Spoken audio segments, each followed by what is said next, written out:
Doing a bit of tracking there, Jason. Jason's just showing us some of the marks against the tree there and some of the fur. Looks like this leopard probably had a little bit of a meal down on the bottom before he took the leopard up. The leopard took the zebra up. I think let's look around a little bit. This guy is somewhere here under a tree would be my guess.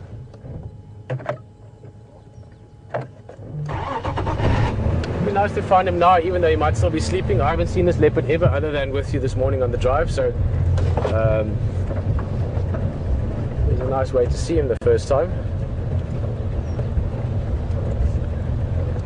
Just going to do a little loop, see if we can maybe spot him. Otherwise we'll be back here later towards, later afternoon, early evening when he should come to eat again.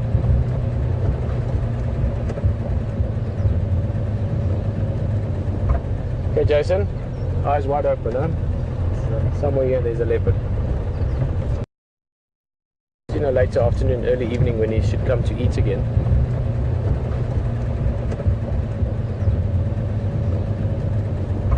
Okay, Jason, eyes wide open, huh? Somewhere here there's a leopard.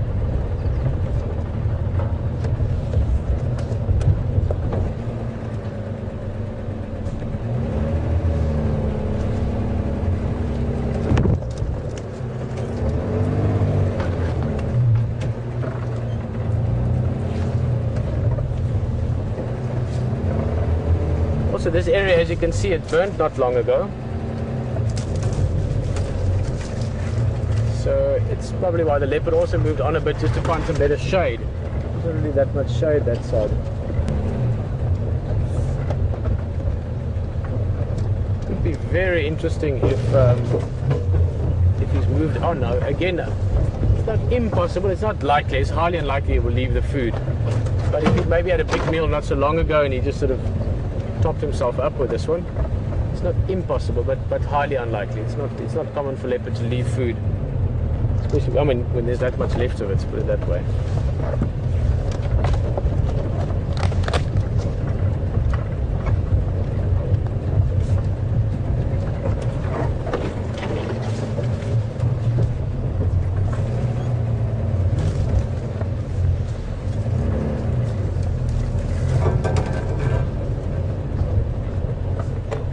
Andrew again? Yeah, but we're looking for the ingwe, not finding him now. The Djuma still up in Sinya. But the ingwe, I'm sure, is just lullering somewhere here where there's some more Schwatin.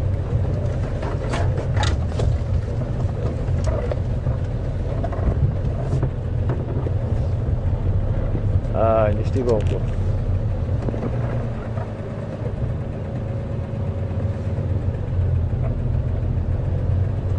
Yeah, Texan is here as well, and I think Craig's coming also, so I'm sure we'll find him, but at the moment not.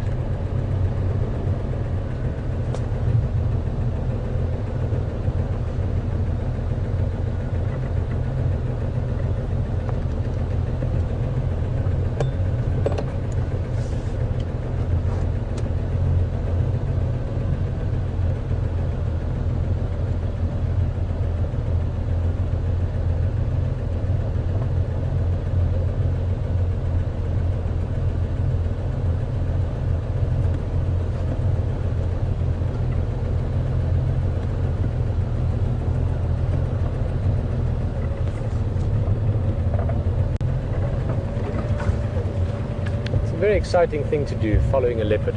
We're looking for a leopard. This is the same leopard we were looking for last night.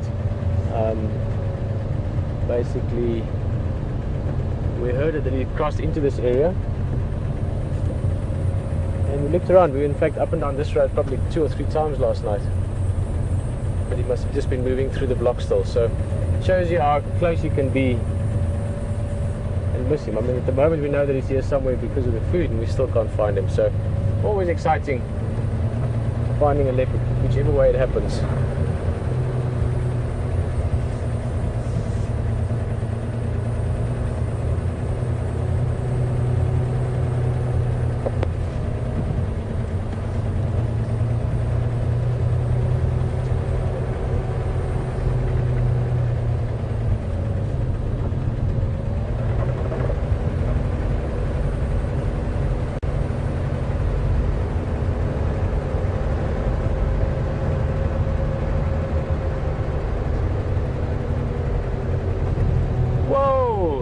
awesome. HD's on fire at the moment. Enjoy. I might go and join him there as well.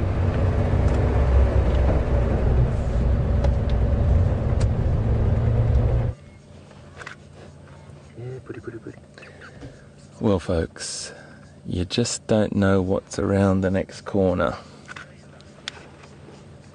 You just don't know what's around the next corner. And we just came around the corner and Alex looked out of his left hand side and sure enough he spotted this. So congratulations mate on that, well done. Top work buddy. Thank you. This is a beautiful leopard. We're just going to let her get used to us and then I'm just going to let some other people know about this. We're just going to see what she's up to. She's fabulous.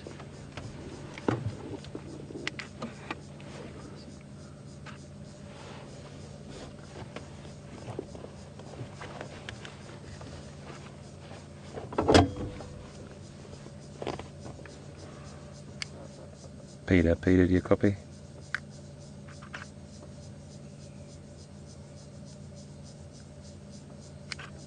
Peter, do you copy?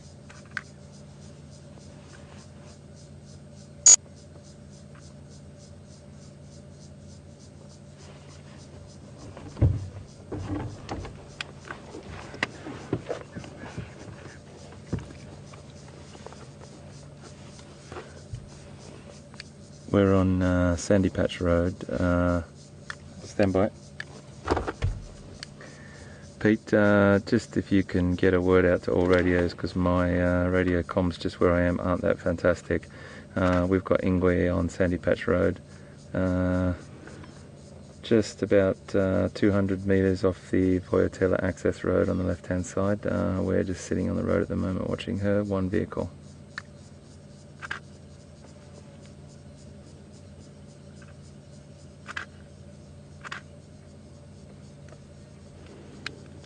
Sorry, repeat, mate.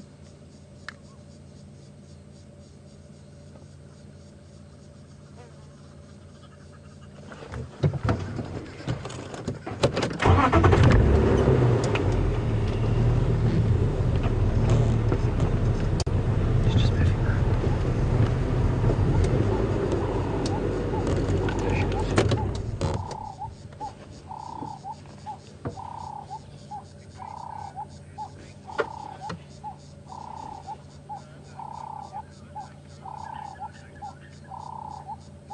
Yeah, absolutely agree, mate. Absolutely agree. We're just going to try and get an eyeball on her better and we'll identify her, but I think it is Karula.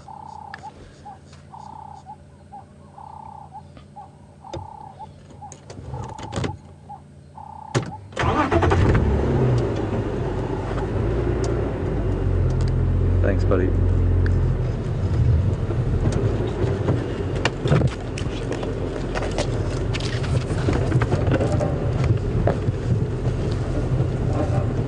Yo. Yo.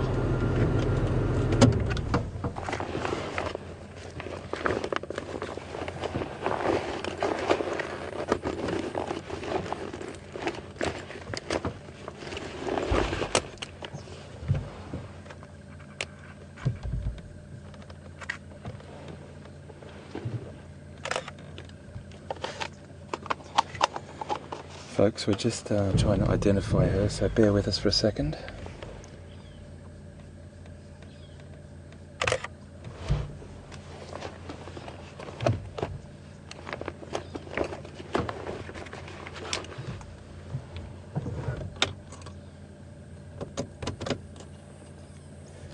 We think it's Karula, and she looks like she's hunting. There we go. Facial. She's still there.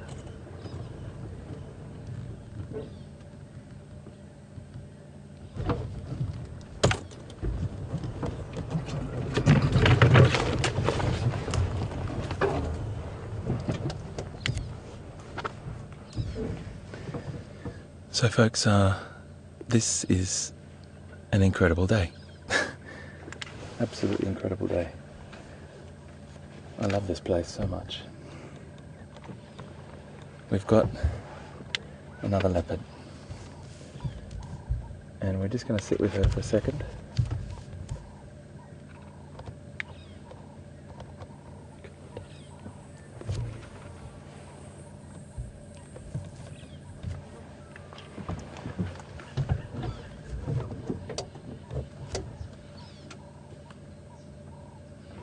Just going to watch what she's up to.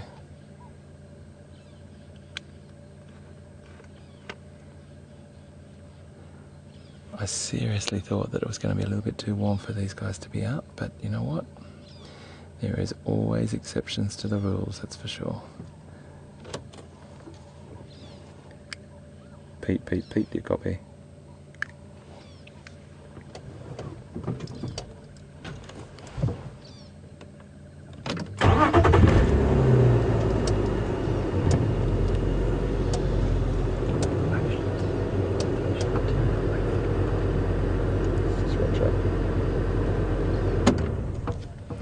Folks, I'm stuck a little bit here where I've got to go. I'm just watching where she's going to go, and then we'll make a move, because at the moment I've got a massive array of tree stumps in front of me, and she definitely looks like she's hunting.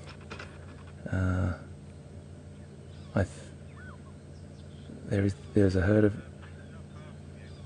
herd of impala just back a little bit further.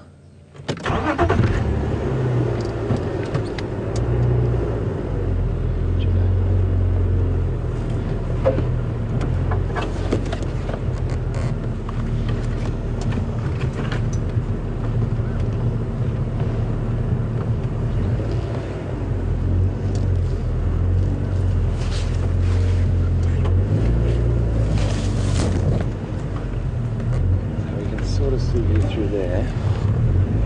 I'm just trying to negotiate the vehicle around some very serious stumps at the moment, so bear with me, folks. Watch the thorns on your back, mate. Okay.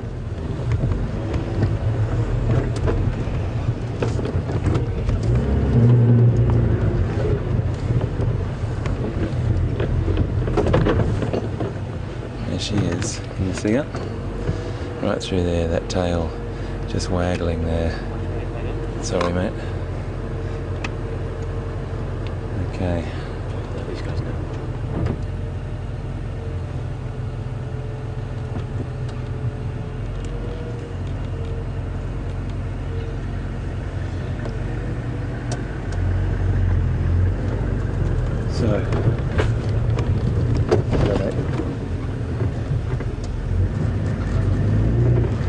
Another vehicle's just arrived, folks. I'm just trying to keep an eye on her. We're going to really struggle through this country, so I'm just going to see what direction she's heading. She's just there. It's very hard for you to see, folks. I do apologise, but just you can get a little look there at her. And I can't really crash through all that bit right in front of us, so let's just see what direction she goes. See if we can go a little bit further.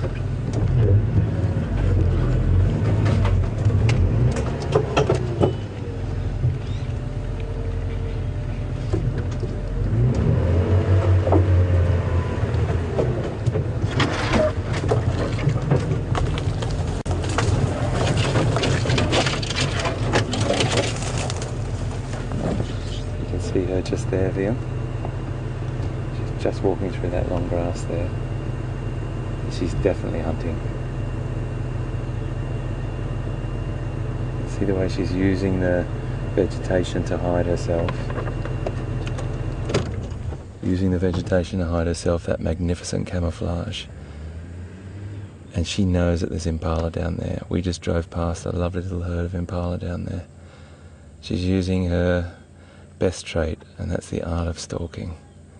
No other cat does it quite like a leopard.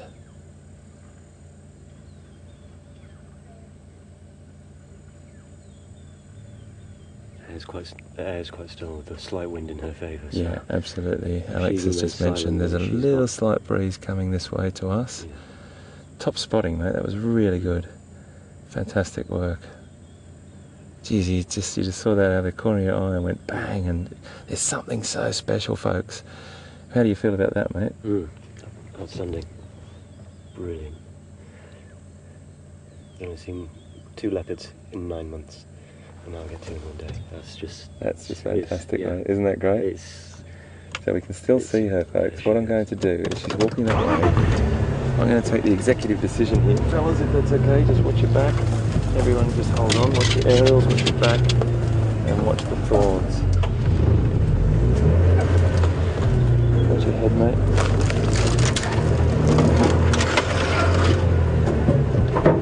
Okay, hold on. Oh, these little short wheelbase Land Rovers are the business, aren't they? We can get into so many places, folks, that other people can't get, even though we share everything with all the other guides. It's just the access for us. It's fantastic when we're trying to keep up with an animal for you. We can get into all those little nooks and crannies. So we would always make sure we get the other guides in somehow. So I'm just going to follow the spoor here of Texan. Texan's another great guy that works on Djuma. Sensational fellow.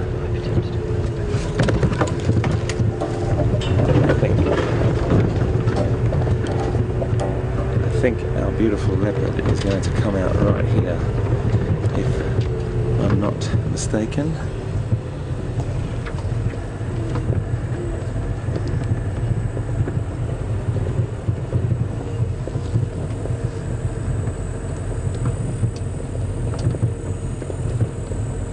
Get an eyeball on her.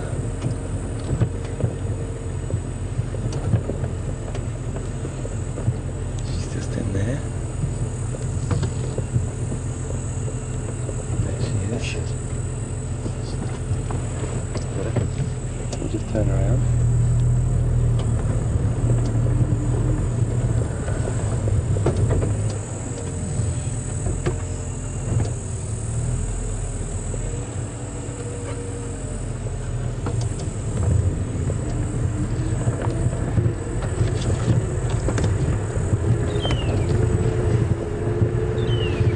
So folks, please understand that I'll try and get into the best position possible for us, with great respect to everyone else.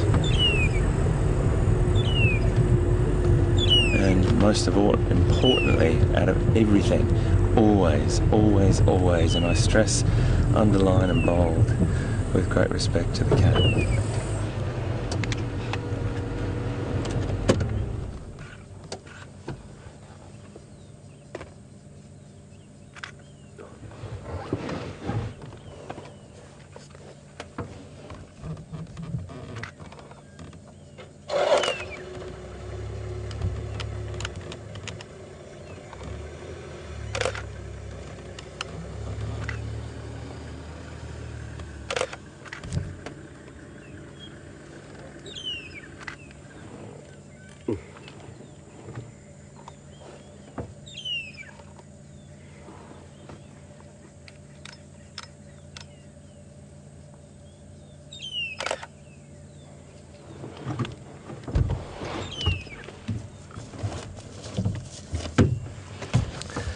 So folks, we're just going to sit with her and just watch what she does. I've just got to double check to see if it is Karula. I can't quite get an image of her at the moment properly.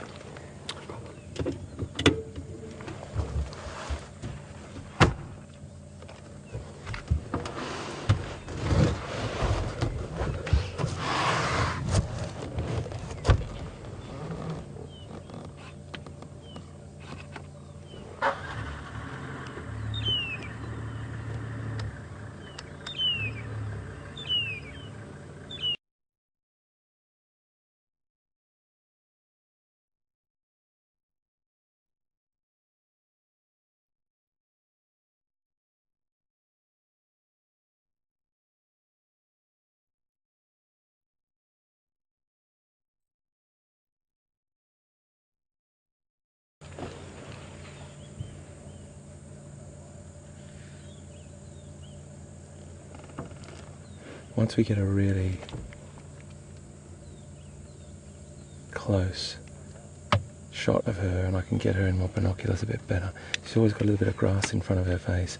Remember, we're looking for the spots, the row of spots at the top of the whiskers. That's the number that we're looking for. First number is on the right and then the next number is on the left. So for example, Tingana last time we saw him just before this morning, he was a 5-5. 5 spots on the right and 5 spots on the left.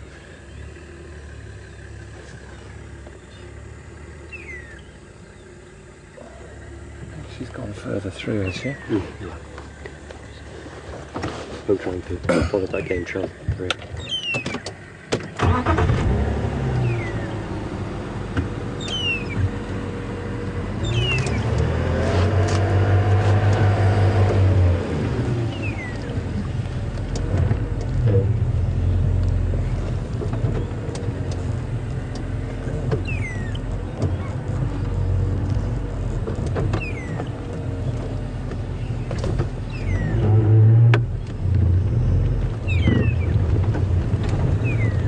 She's up to here.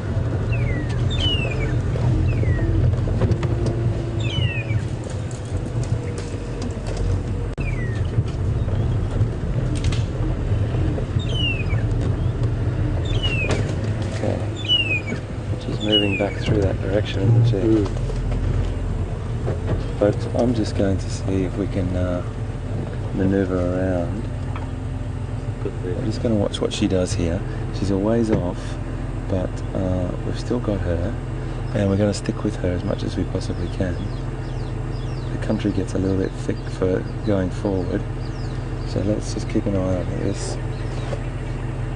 There she is. I can see her. I can just see her, folks, and I'm just talking you through this because it's very hard for VM to get a picture of her for you, so bear with us. Bear with us. I can just see her through there. She's moving through. What to do? Executive decision needed. Executive decision needed. I think. Let me watch.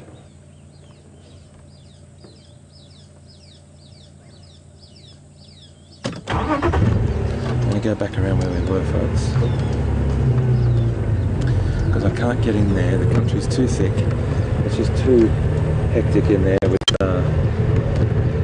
all the tree stumps and trees. They're just too big for us to drive over, and I'm going to go around and see if we can find her coming across or back that direction she was. So hold on, guys, I do apologise, it's a bit bumpy here.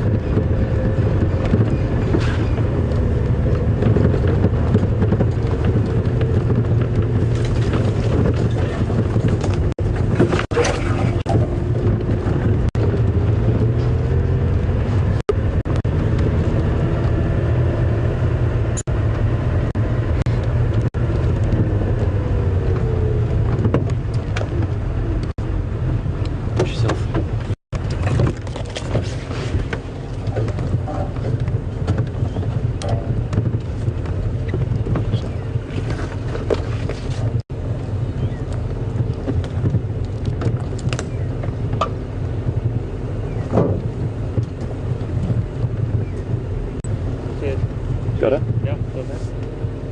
Well done, mate. Good spotting. I haven't got her yet. Where is she?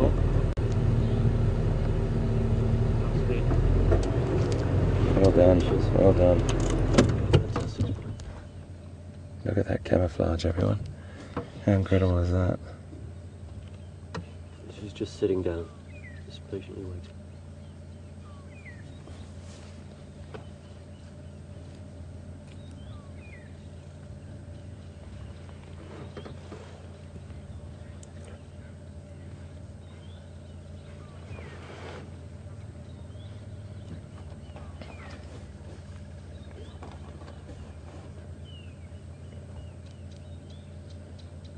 Folks, we're getting a lot of people tweeting and emailing us now to say that it is Karula, and this is the sort of thing I love you guys for. I love you for the help and assistance that you give me from every destination you're in right now, even though you're right on the back of the truck with us. you know, the help and assistance that you've given me by telling me that's Karula just reaffirms that I was looking at that sort of W shape on her forehead and wasn't sure because I haven't been able to get a good visual. But you know what? You guys are magic. Thank you so much. That's fantastic. Excellent. And I tell you what, Karula is definitely a cat that doesn't mind you being around while she's hunting. We were privileged to experience that twice the other day.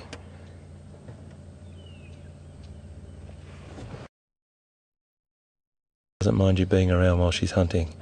We were privileged to experience that twice the other day.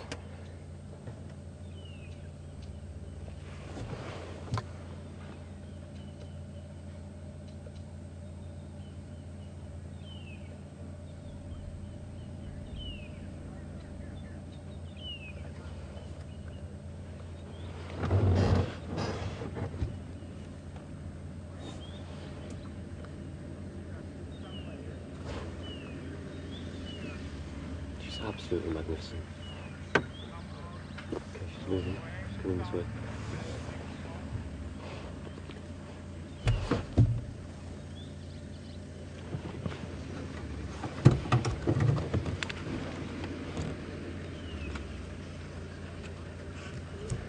Absolutely beautiful.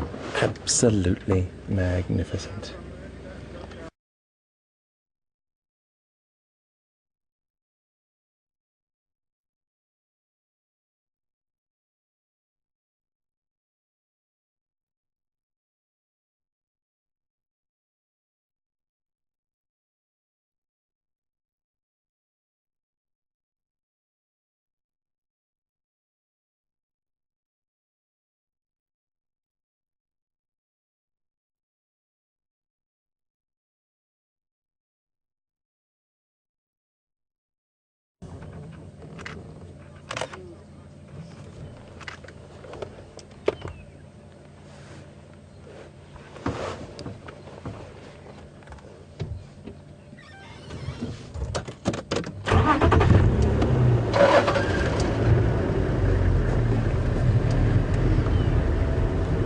This is just a superb sighting, everyone. Karula. Oh, what a magical cat she is. She's just got such beautiful style and grace, as they all have, but she's slight in shape and... Alarm call's calling from the guinea fowl.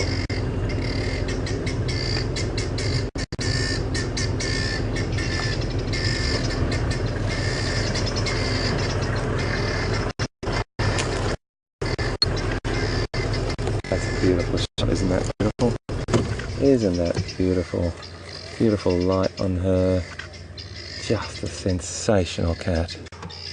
I'm sorry I'm waxing so lyrically, everyone, but the feeling that you get when you see these cats in the wild is just overwhelming. It really is.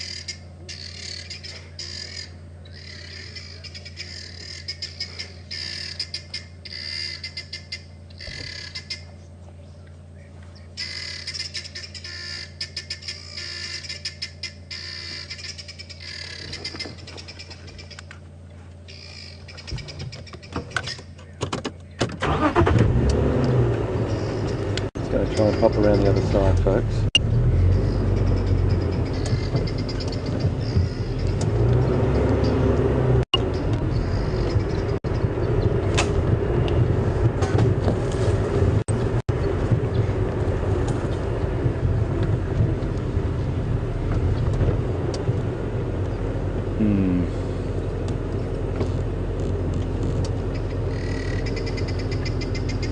Don't know what that was like back there. Just bear with me, folks. I've just got to turn around. I just want to see if we can get our vehicle. No, we can't, can we? Not through there. It's too small. Okay, we're just going to follow Texan here. Let's see if... There she is.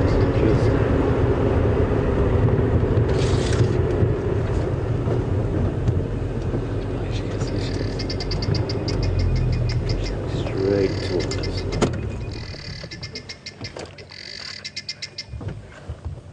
Absolutely magnificent, folks.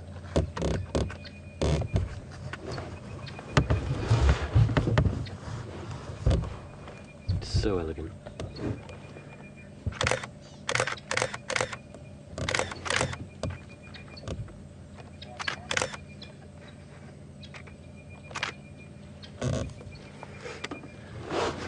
Oh my goodness.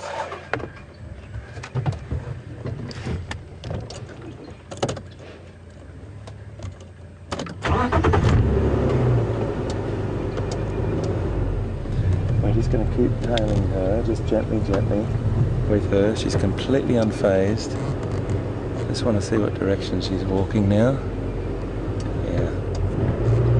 So, I think we're going to take a little sneaky cut around the side here, folks. These tiny little short wheelbases are just brilliant for getting through the bush.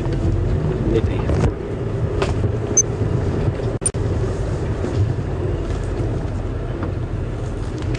And there she is, our beautiful girl.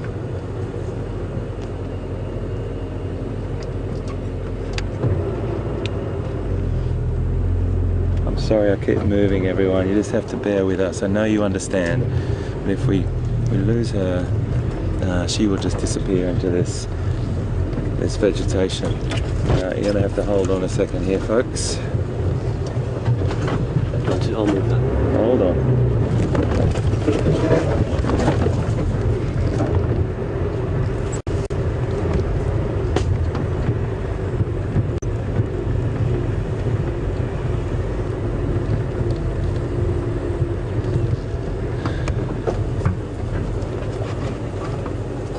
See that? I'm going to do it now. Just hold on, please, guys.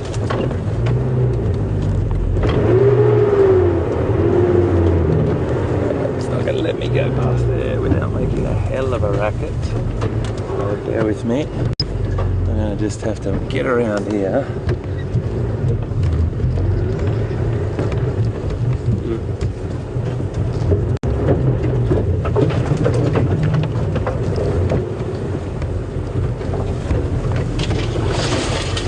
Here she is. We've still got her, folks. We've got a nice little clear path here.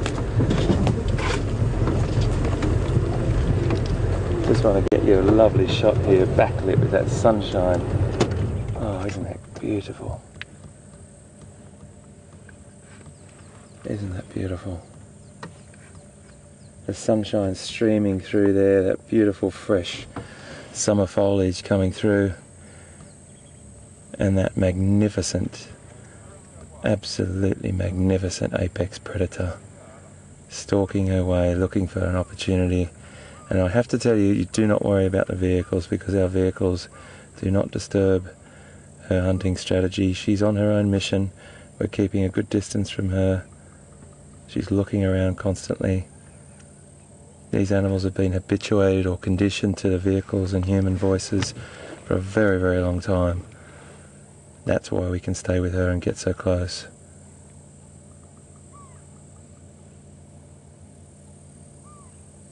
Wow.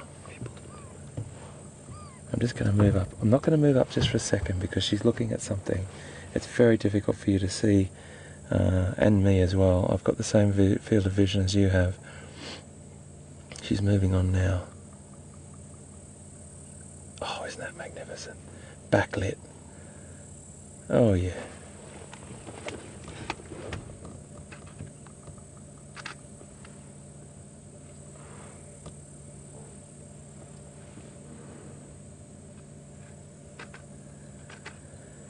I know my wife would forgive me if I told her I'd fallen in love again, but I think I have with this cat. This particular cat is just striking. Absolutely striking.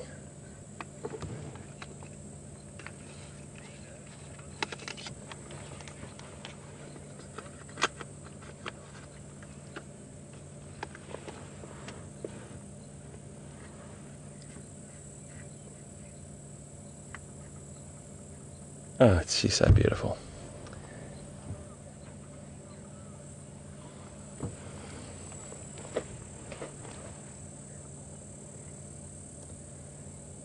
So as far as I can remember, studying the notes, She was born in 2004, and that makes her 10 years old, and her name is Shangaan, which is the language of the area, of the people, the Shangaan people, and it means peaceful, and that's exactly what we get when we're in her presence. Oh, look at that.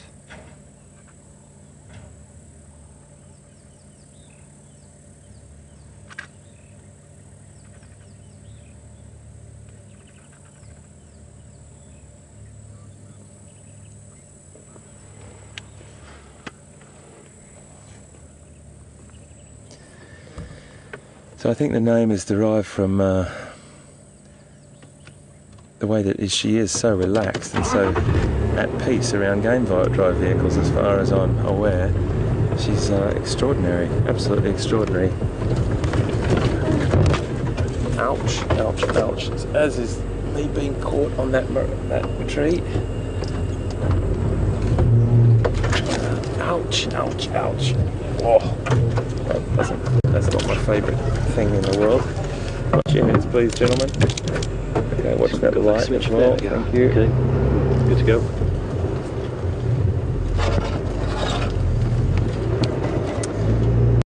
And she's better known as the Queen of Djuma.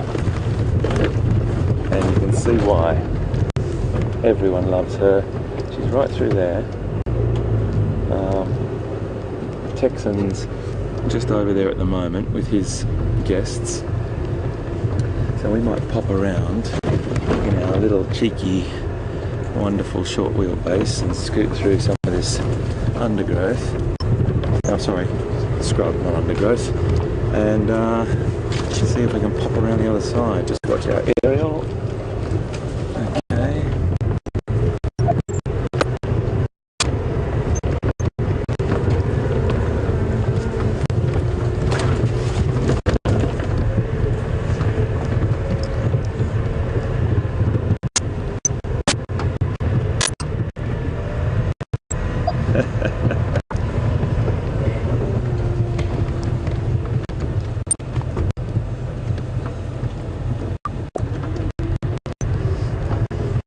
Open, guys, because I can't see her at the moment, and I might have to go back in there.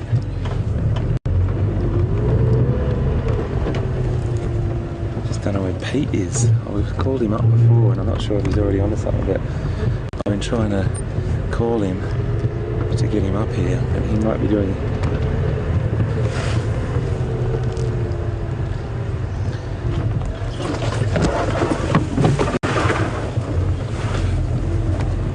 Okay, I just got a message from our control room that Pete's still looking for that big male leopard. So that's good. That's good. I'm glad he's onto something there, because he's really got a good chance of seeing that leopard over there. Now I have sadly come to a grinding halt with her. Let's just turn off and see for a second. So she must be coming through here somewhere. Texan's on his way this way, so I think she's going to walk straight in front of us. If my intuition tells me, yeah, she comes. I think she's going to walk straight in front of us. I am hoping, my friends. Let's just.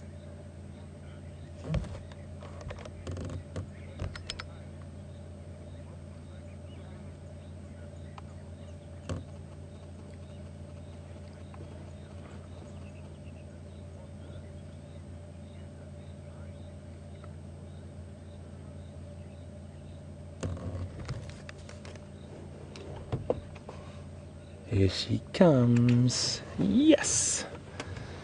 Oh, I love it when a plan comes together.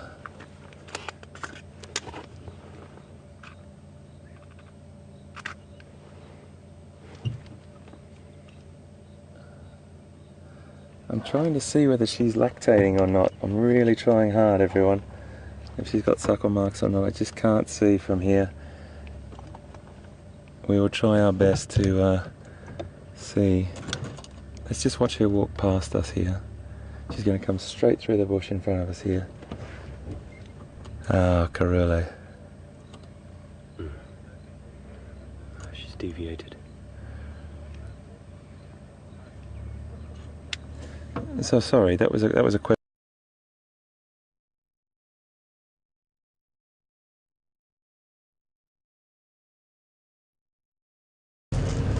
Can you keep your eyes peeled over there, guys, and just bear with me because I'm going to try and scoot through this little... Watch your head, mate, watch your head.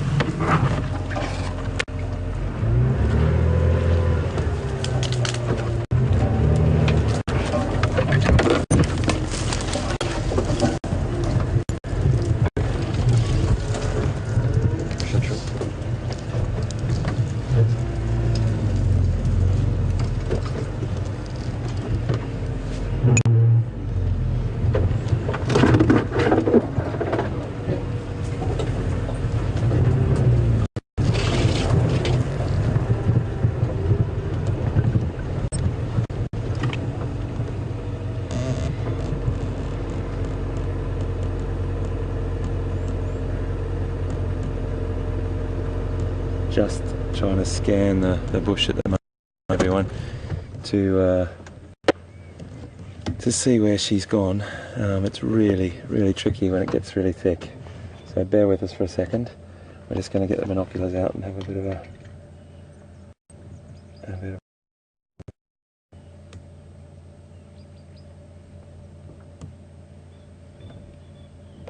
Can't quite see anything there.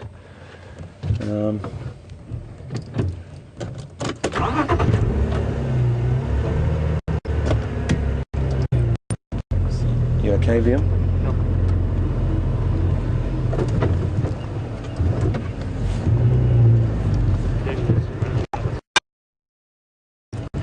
Here? Right in front of Right in front. There she is. Oh, sure. Got her. Spotted, mate. Well spotted.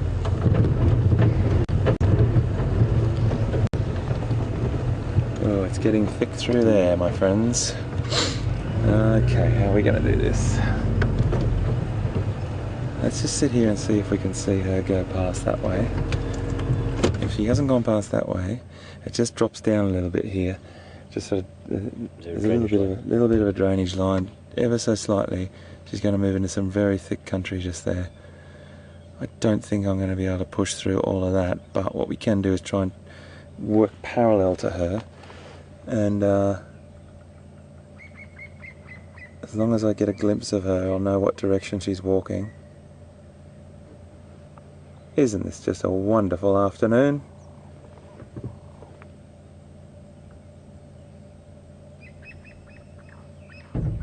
All I want to do happen now is Pete to find that beautiful Tingana, and we'll be able to celebrate in style tonight with a beautiful cup of tea. Yorkshire tea would be nice. Yorkshire tea, mate. Where is she? Just coming into shot now. Oh, there she is. Oh yes, well done, VM. My eyes in the sky. Yep, so she's working parallel to us at the moment, everyone. And it'll say... Really nice.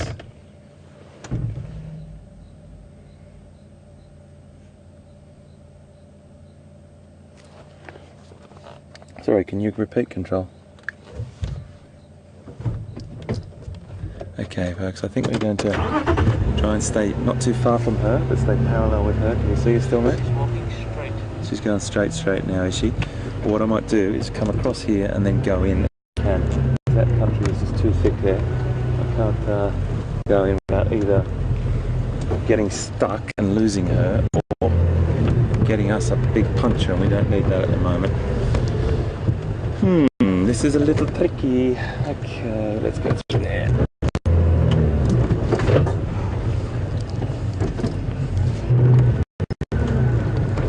Okay, folks, just hold on.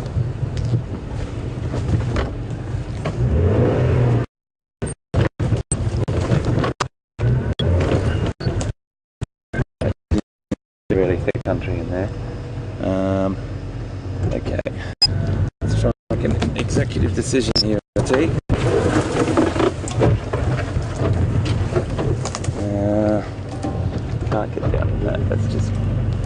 she was thinking there.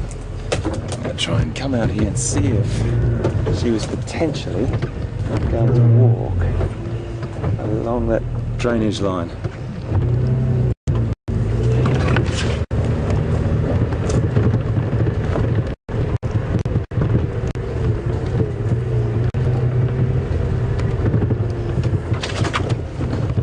I got a text from Nancy and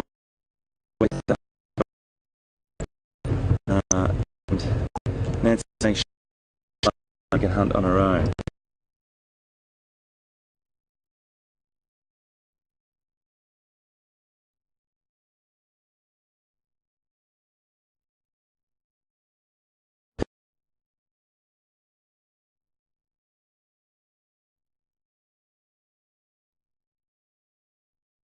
We're not impacting on her behaviour. She's gone into an area where she's using it for a bit of cover anyway, and she would have done that naturally. So I can't get in there, so there's no way in the world I would try and follow her. What we will do is try and go up onto a road now and get a vantage point so we can watch her from a good distance and see if we can just keep our eyes open for her to coming out. First thing, and but I totally appreciate what you're saying, Nancy. There's no way in the world I would ever, and you've got to really take it from me, I would never ever hassle or impact on an animal's behaviour. If it was, I would notice it. We would definitely see a change in behaviour. She would be being afraid of the vehicle and starting to change her direction all the time, and she wasn't. We were just going along beside her or behind her, and I promise you, these animals come first and foremost for everything. But thank you for your concern and thank you for your tweet. It's really great to see that people understand that what we do here is a little bit adventurous, I must admit.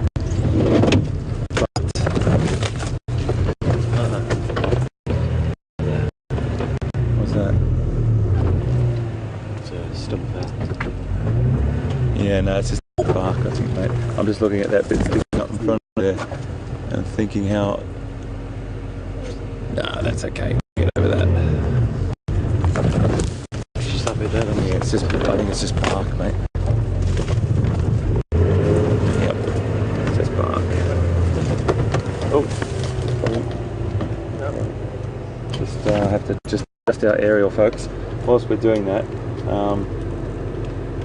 I'll just have a quick chat about the ethics and conduct. The little bit of adventure that we do, I guarantee you, we are very, very careful and very, very ethical and moral about what we do. We make sure that we follow. You good, mate? We make sure we follow at a safe distance. This particular animal, as we mentioned before, is her name means peace or calm, and that's exactly why she was named, because of the way she is with vehicles. So what we'll do now is we'll just move around to a main road and see if she sort of comes out that direction. This is a very high density of impala and some other grazing animals around this area. All this open land here. A little look through and just see how if anything else happens. But wow, what an encounter, eh? Congratulations, mate. Well done. Thank you. Top work. Fantastic camera there, VM. Yeah. You really got some beautiful shots, mate. That was just great to see. And sorry for VM's always the one, folks, on the back of the truck as well that gets his head knocked off first. He's the one that gets scratched first. He's the one that gets all these sort of painful things done to him by sitting up higher than me and Alex. But the most important thing is that he's always the one too that if we do get lost with them, he's the one that spots it first. So top spotting too, mate. Congratulations. Thank you very, very much to the whole team out there that confirmed it was Karula for me. At the same time, and Alex and I definitely have to get our... Oh, I think I've just spotted a wild dog. Oh no, it's an impala. Yep. No, it looked like a little puppy standing in the middle of the road for it. Not that it's not a nice thing, a beautiful thing, but I want to just keep up with this leopard for a second. One thing I have to say, folks, is there's loads of beautiful little baby impala around at the moment, so we really want to stop at them as well and see if we can have a close look. These little guys have hit the ground. They've been in their mum's tummy for about 195, 200 days, and they really will be hitting the ground running. That's why that long gestation period is there, and they can pretty much gallop along as soon as they hit the 10 minutes, 15 minutes after they've dried off. They can 20 minutes later they can get to their feet. So, incredible creatures. But we'll have a look at them. They're just so pretty and so beautiful and delicate when they eat that young as well. Just looking through here.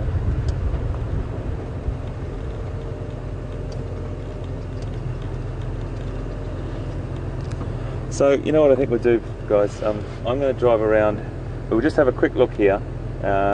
If we can't see her, we're going to move on, and we'll probably come back and see if she's had any success at hunting afterwards.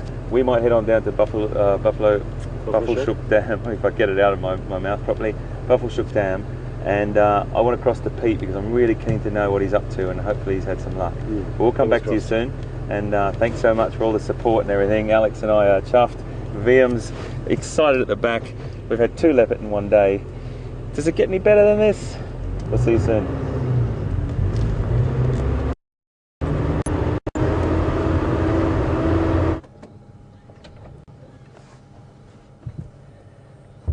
Well, very exciting afternoon there with, hello, I'm over here. Hello. Guys, actually really has been having a phenomenal run with finding cats, so very, very excited to know that he found Karula. I know there's other vehicles there, but who knows, maybe as the afternoon goes along we might see her again. We haven't had much luck. We've been looking up and down, left and right for this male leopard for Tingana, but nothing. The food is still up in the tree, nothing's changed. If you've just joined us, in the beginning of the drive about an hour ago, we started up in an area called Impala Plain, and there's a zebra carcass up in the tree from a leopard that was seen this morning, and we were going to go look for him but didn't get much luck. And when Hayden left to head another way to see what he could find, he found Karula, I believe. So that's fantastic. I'd love to see her again. She's been a little bit shy the last while, so that's good news. We are going to stick around here. We're going to drive around a bit more just now and look around, see what we might find. There's a 99% chance that this leopard is still around. There's lots of food. You should come back for it. And when he does, we want to be here because he's going to climb that tree. It's a beautiful thing to see leopards just run up a tree as if it's a perfectly easy flight of stairs. So let's do another little loop around here. Hopefully this guy, he's just somewhere here. We've probably driven past him within a few yards or something. But if leopards are flat down and sleeping, you can very easily miss them. So let's just have a little look around again. Maybe he's woken up a little bit or lifted his head up, or we see a flick of the tail. It's a good day for leopard.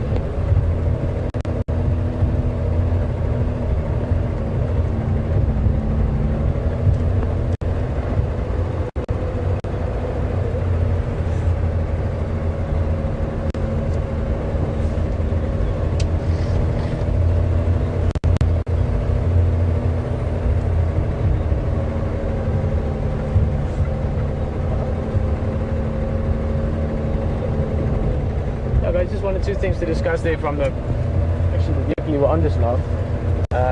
In terms of off-roading, one of the reasons why this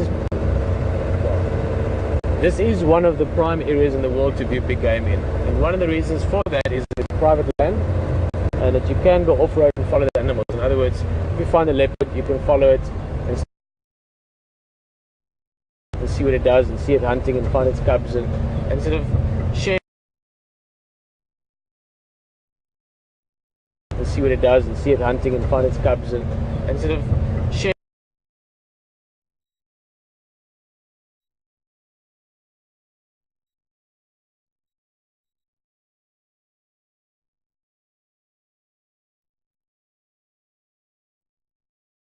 It was a little stream crash there, so welcome back on the vehicle. Somewhere between the bush and where you are. It's been happening in London a little bit the last while. There's a bit of a transmission break. All should be good now. Just to recap there, you lost me somewhere along the line. We're just talking about off-roading and the benefits of it or not. Firstly, one of the reasons the game viewing is so phenomenal in this area is because we can follow them off-road. And because of that, they're habituated, and you just get this incredible experience of truly sharing the lives of these wild animals. In terms of it being destructive to the environment, some people were concerned, it seems, while HT was following Karula in some thick bush. This is probably one of the best areas or most well-suited areas for off-roading, mainly because there's not many areas with clay soil. And if it is raining, certain of the areas and certain of the roads get closed off. So when the soil is wet and it's a tougher soil that could get damaged from it, we don't go off-roading that zone. But the majority of this area is sort of a sandy, coarse sandy soil. So the tracks disappear very easy, fast, combined with the rain, the type of habitat that's here, it just bounces back. I mean, it's been going all here for many years, and there's no real difference that you can see from it in terms of tracks or anything else. And as I said, sorry, just the explanation, maybe that was lost. It might look destructive. Going over a bush, most of these things just pop back up again. These vehicles are very high off the ground. But also, keep in mind when you watch an elephant and he's ripping a tree out of the ground to eat the roots, that might also seem destructive. But it's part of the environment, it's part of how it all works and how it all balances out. So do not be concerned. It does not actually do any damage whatsoever other than a few little shrubs here and there that might get pushed over, which is a good thing because then there's more sunlight for the grass and, you know, everything's happy. Including us following the leopard. I would be happier if I could find the leopard I'm looking for.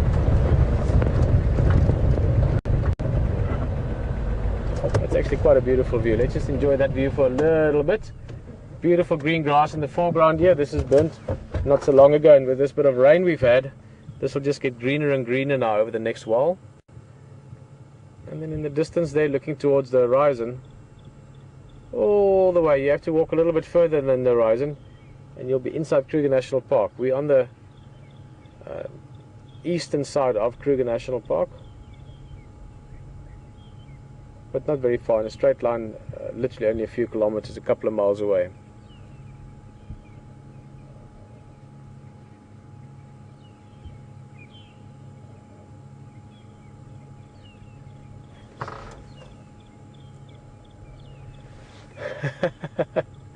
Thank you, Will. As I said it, I thought I'm talking myself upside down and I didn't think about it further. Will just confirming from where you are actually on the western side of the Kruger National Park. On the eastern side would be Mozambique. There's a giraffe, but I don't think we're going to see him. It's far away in the bush.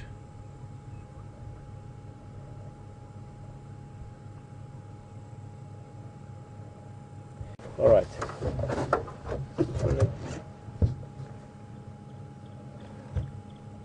I'm going to go back to that carcass again. We're going to be doing that on and off, until we find the leopard. We'll persevere.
texting again.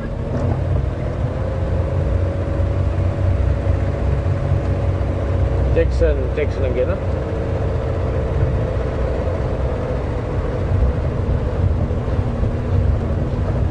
Yeah, well, I can copy you again. Any update on Karula?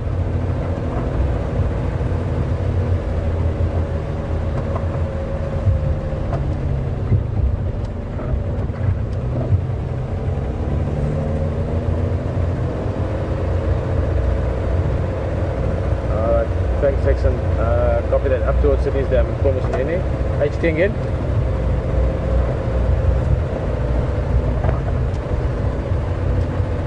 HT again.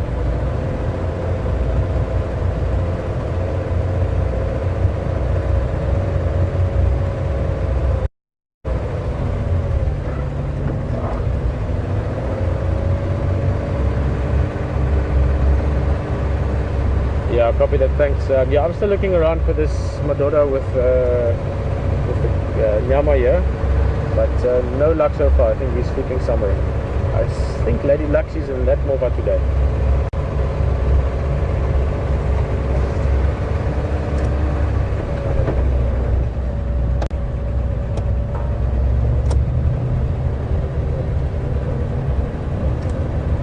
Copy, thanks.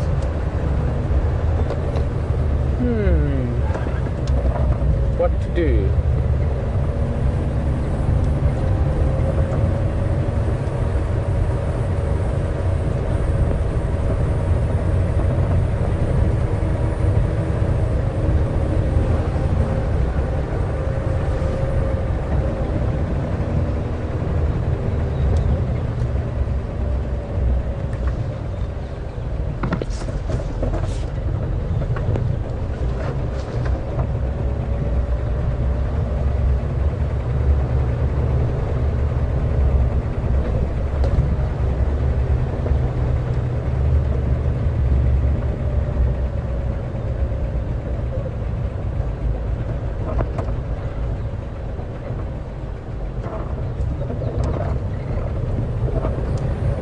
Such a it's a difficult thing, but it's also quite funny, I guess.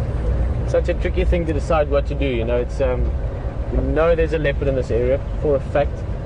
He's got food up a tree. He's going to be back here at some stage or another, closer to sunset, maybe just before, maybe just after.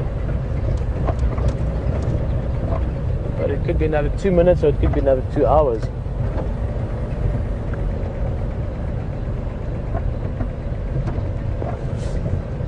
Never easy to do what to do.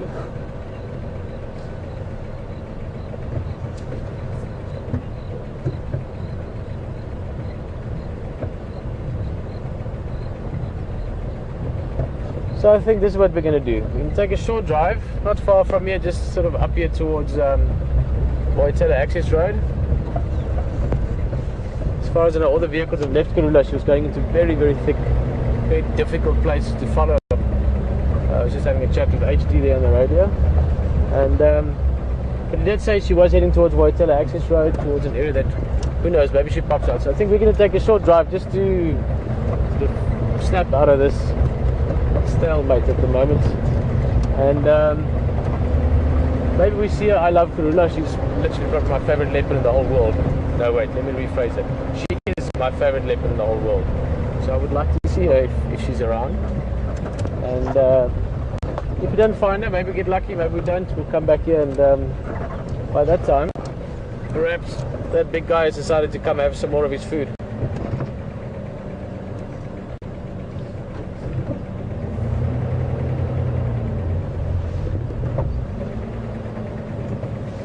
Let's take this other little road.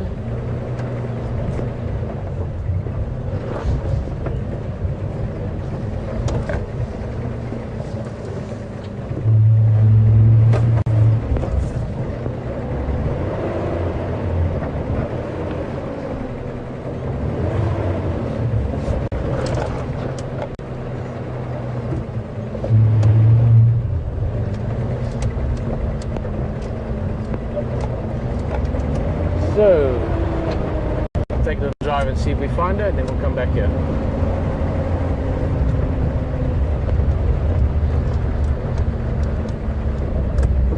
last good look. That's the tree where the carcass is in. You won't see it from here, but that's the tree. That's the direction we're looking in.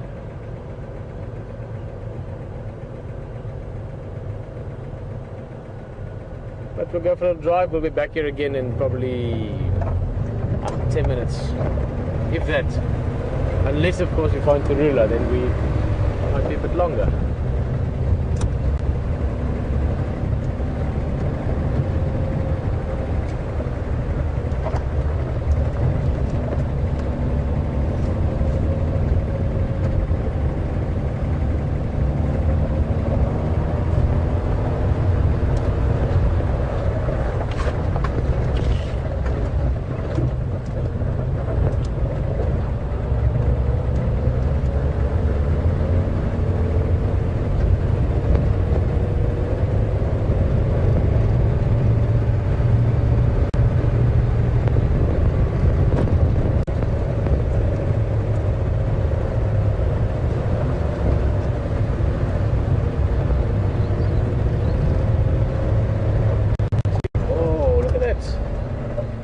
Beautiful light on her. Look at this. Quick, quick, quick, quick. She's going to fly.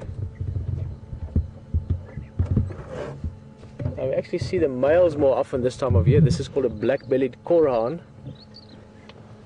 Sometimes also called a black-bellied bustard. It's part of the bustard family, same as Kori bustards. But this is a female. The males have got a black belly running up all the way into the neck.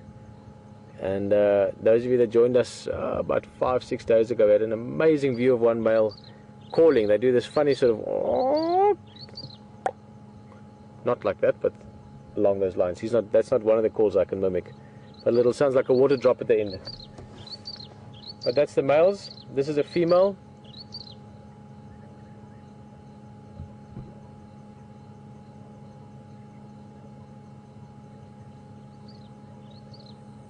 And as you can see, amazing camouflage. So into the grass, gone. All those speckles and browns and black and beige colors on the body, really good for camouflage. And that's also one of the main ways they avoid predators, just by hiding in the grass. Speaking of camouflage, one of the best antelopes in terms of hiding themselves in the bush and being camouflaged, and that can easily be missed sometimes, are called kudu. And I think Hayden's going to tell you a little bit more about kudu just now. So enjoy that. We're going to look around for Karula and then get back towards this male leopard again later on.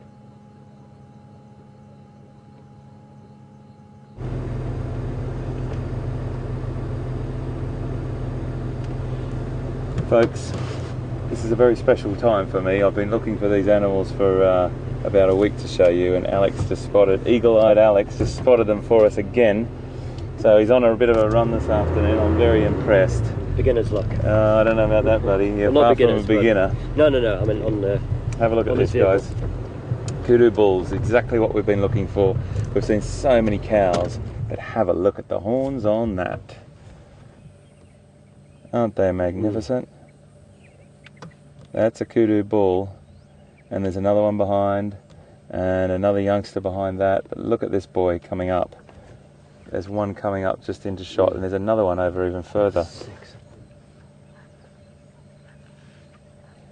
Have a close look at them.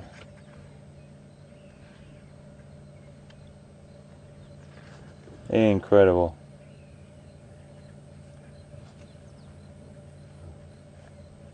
For each spiral, it's about you can age the male kudu by about 3 to 4 years per spiral. So these guys are 1, 2. He's probably about 9 years old. The one at the front. Absolutely, absolutely. They average about 48 inches in length. And there's a couple of impala chasing each other around there.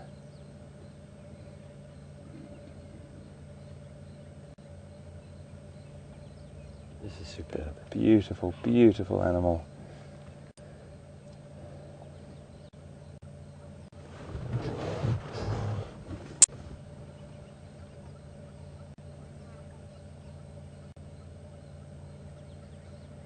And the record for these guys is 72 inches, or about 180 centimetres. So if they average about 48, you can imagine nearly double the size, and the only reason I remember that is because it's a few centimetres shorter than me, and 180 centimetres is a pretty extraordinary height to have that hanging out of your head as horns. I just want to get another look at them for you because they are truly spectacular. It's just a bit of a bachelor group at the moment. I'm just going to turn around, folks, so bear with me. We'll just try and get a better shot here. There's a big male just over there. We might just come up in front of him. You get that beautiful, beautiful, oh sorry, hold on. Beautiful big splay out like that.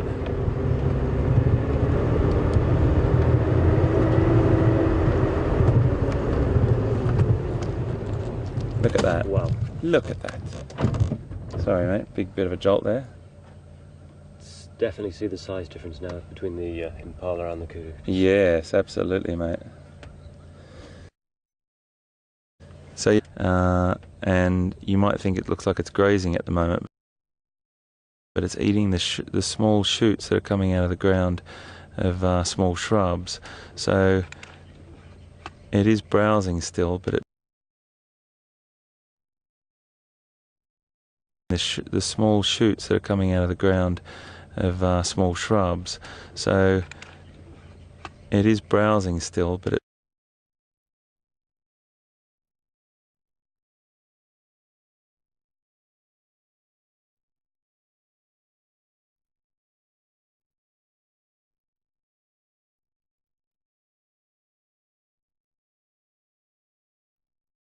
Meters. absolutely extraordinary. Explosive power is just unbelievable. Yeah, they really have. There's another beautiful one just browsing over here off in the distance.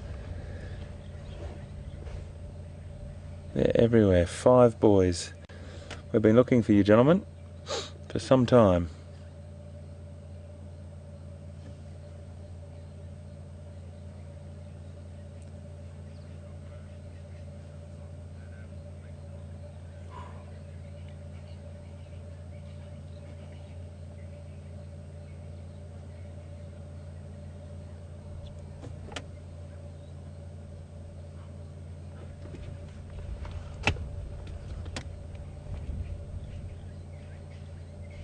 Aren't they magnificent?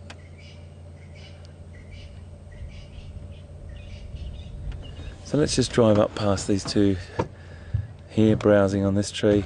There's giraffes over yonder. Oh, it's all happening up here. It's all happening, folks. I'm just going to drive up a little bit further for you, VM, and just get a nice shot. They've got gorgeous sunlight on them at the moment. Very relaxed with us. Very relaxed.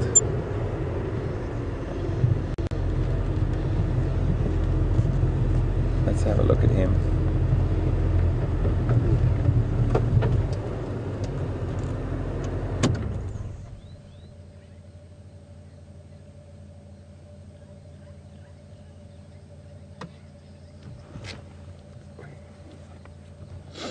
Little oxpecker hanging off him. We've seen oxpeckers on many different species, and as long as the food is there for the oxpeckers, they will be feeding. And they will normally feed on a lot of the parasites and, you know, remove a lot of the parasites. But if the animal does have an open wound, as I've always said, I've seen them not being as effective as the animal would like, because most of the time I suppose you're getting your parasites removed, but if you've got an open wound, the oxpeckers actually have a tendency to keep it open a bit longer than it should. They're after the blood, and that's what they eat. Got a giraffe just moving through a little bit further over here. Impalas grazing.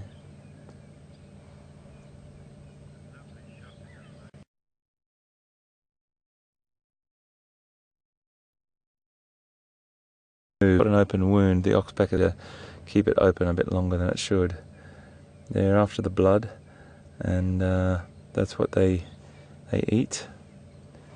Got a giraffe just moving through a little bit further over here. Impalas grazing.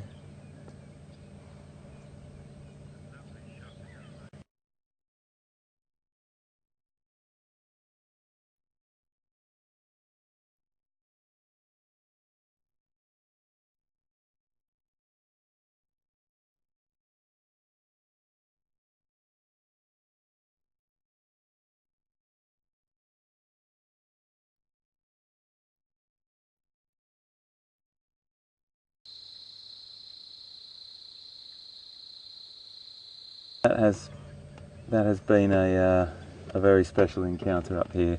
We had giraffe off in the distance, which we've still got, impala grazing all around, and those 5 kudu bulls, which are a spectacular antelope.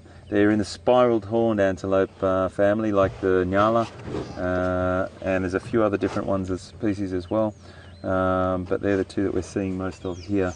And those beautiful horns, mate, hey? Do you believe that 180 centimetres, I think it's 180, it's around there, if my memory serves me right, but 180 centimetres, 72 inches? Nearly 6 foot. Yeah. Well, just under 2 meters. Yeah. Yeah, just over 6 foot. Which is extraordinary. Yeah, taller than me, anyway. I think it's a good time for you. I think it's a good time for Alex to tell you. I'm going to ask you a question, mate. Okay. You tell me, what was the first instance, or the first your furthest memory back that sort of flicked the switch for loving wildlife and animals? To be fair, it's when I used to live in Canada, in Toronto. My mum used to take me to Toronto Zoo, and I just fell in love with all the wildlife there, especially the meerkats. I don't know what it was about them, just their personalities. Obviously, I like seeing the larger animals, the lions, the polar bears, and things like that. But yeah, it was trips to Toronto Zoo was the first step.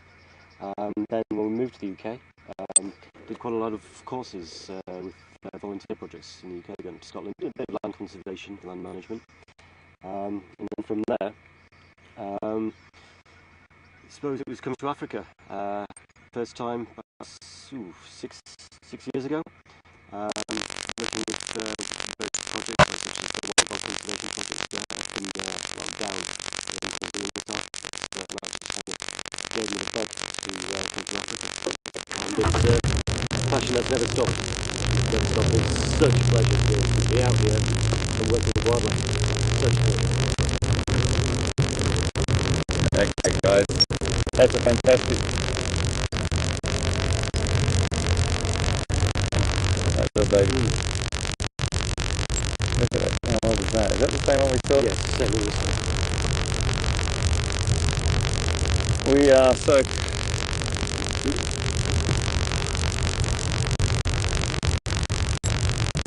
Right near the gallery repeater, and sorry, the Biotella, we're nearly under your nose, so I don't know what's going on there. We couldn't be in better signal range. I have no idea, mate. Check your phone, guys. The hashtag Safari Live.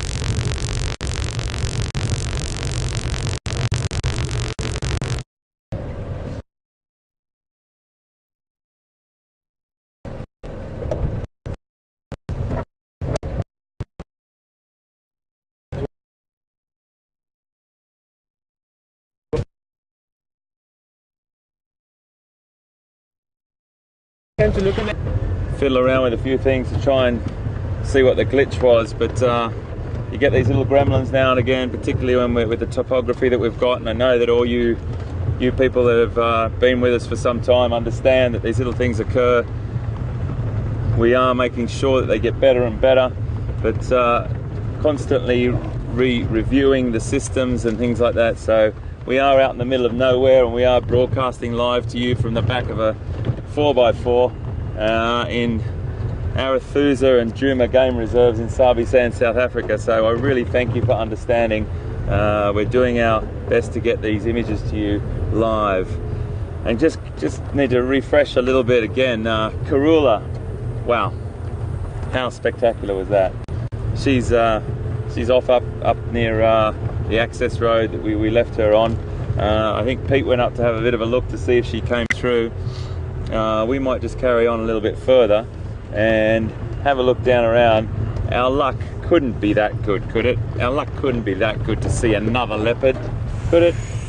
This is Quarantine's territory right here, and you know, a lot of these cats have overlapping territories, but who knows what Tingana was up to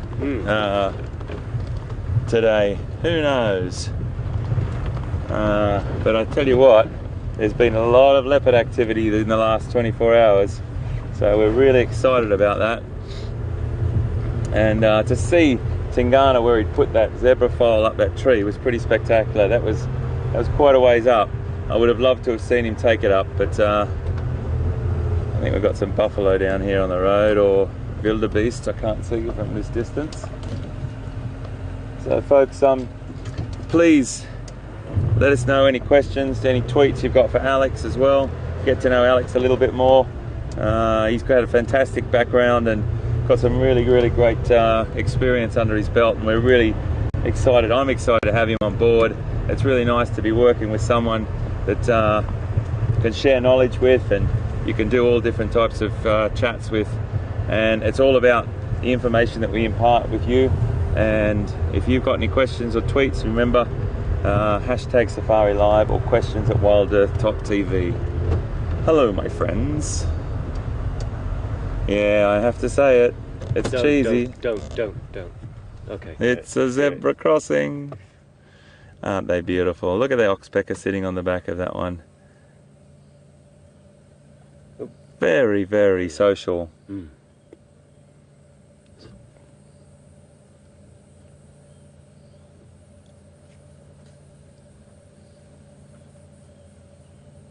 Sometimes it's just nice to sit there and watch the behaviour.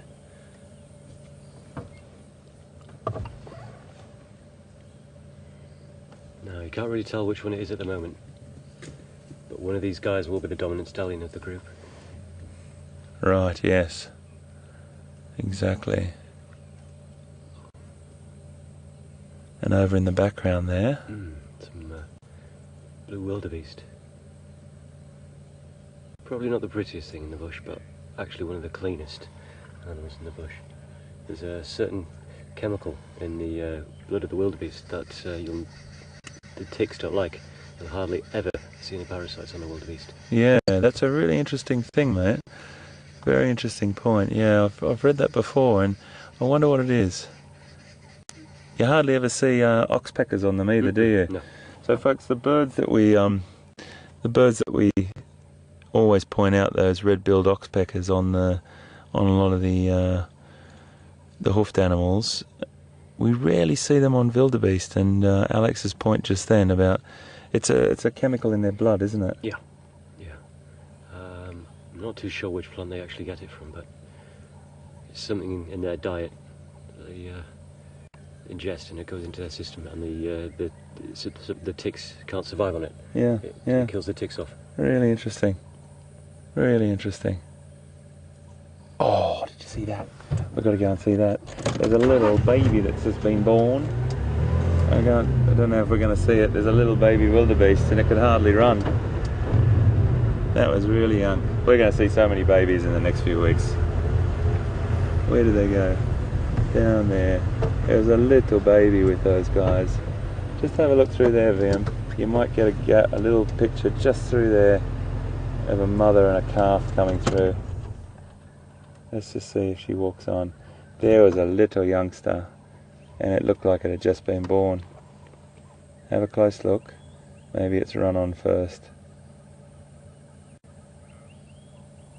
A couple of big pregnant ladies down there as well.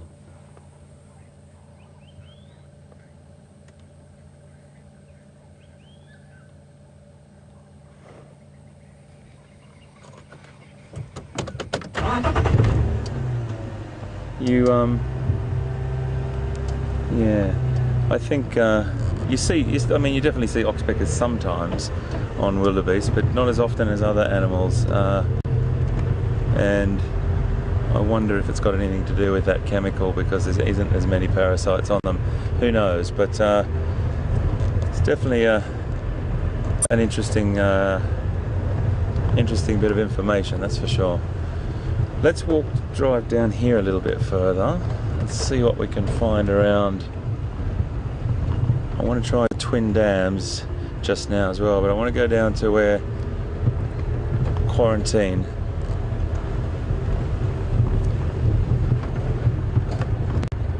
Okay, I just got a message from control that Pete's got hyena, so we're going to throw over to Pete now, and we'll come back to you soon. Lovely. Enjoy.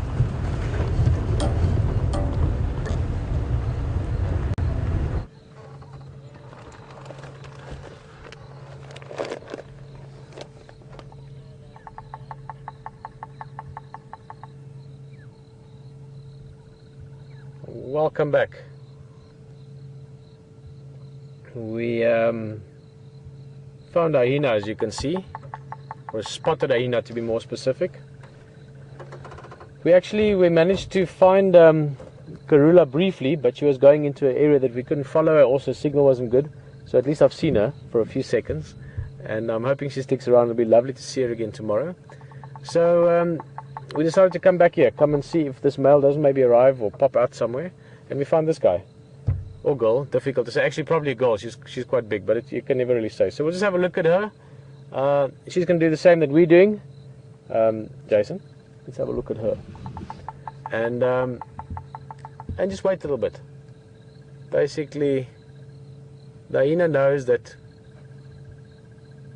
all comes to those who wait.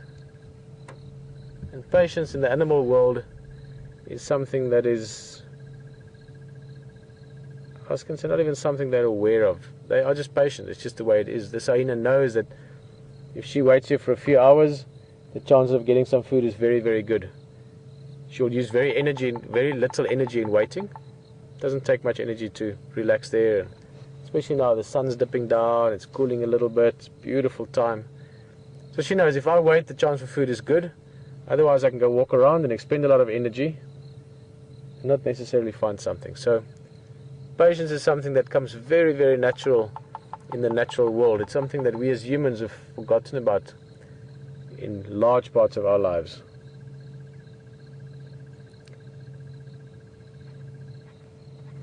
So we're going to exercise some patience ourselves.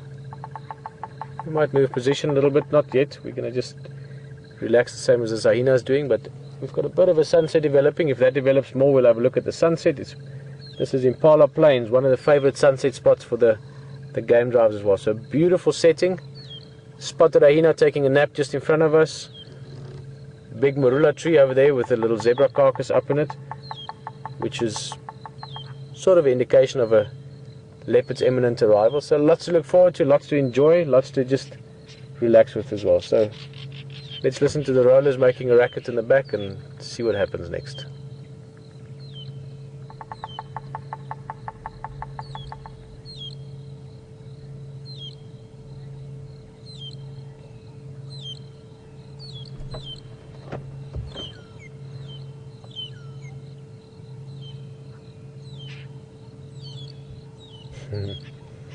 Little peak there. You can hear the woodpecker as well, they're tapping in the distance.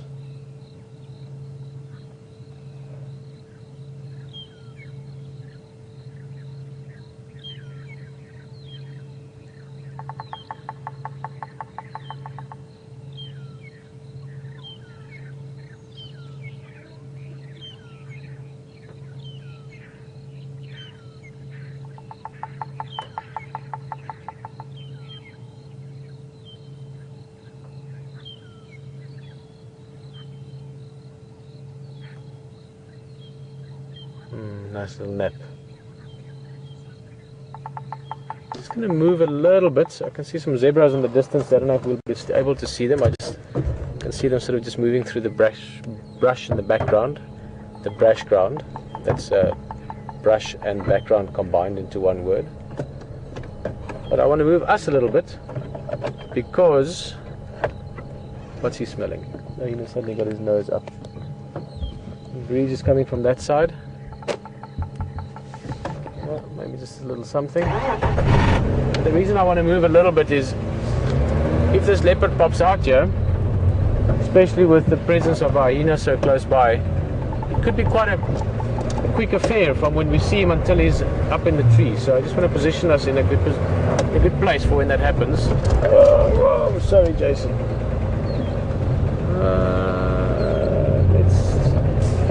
Let's stay here for now. That's a lovely view of the hyena. There's the zebras I was mentioning. You can see just in the background there. They're just having a walk by.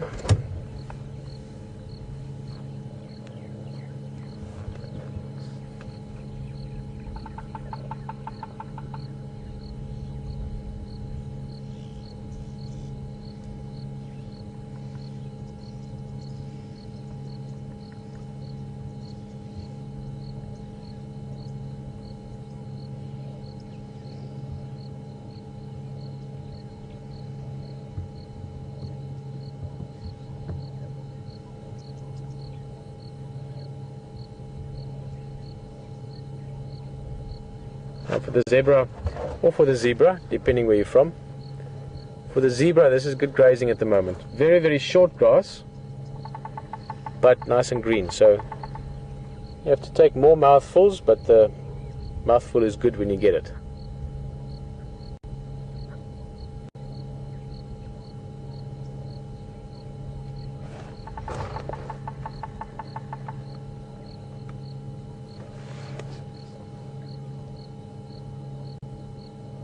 Now, any of these animals could give indication to the presence of the leopard. These zebras, not definitely, but very, very likely, would be the herd where this little foal was taken from. I presume last night or early this morning. Now again, that might make people sad. It is sad. I mean, to be honest, you see something. I mean, we had an incredibly close and raw experience the other day with a wild dog kill, and it is emotional. It is something that makes you feel uneasy with yourself sometimes. But at the same time, that is part of how it works. It is part of life. The leopard has to eat. Zebras eat their grass. Leopard eat the zebra. So forth and so forth. So it is something that happens. It is something that we will see, and there is something in us, all of us. Even if you don't want to admit it to yourself, all of us has that hunter inside of us somewhere. That in the moment when the chase is on, we're chasing for the hunter, or cheering for the hunter, should I say. Some maybe more than others, but deep inside all of us, we know that we might not do so anymore in our daily lives, but you have to kill for your food sometimes.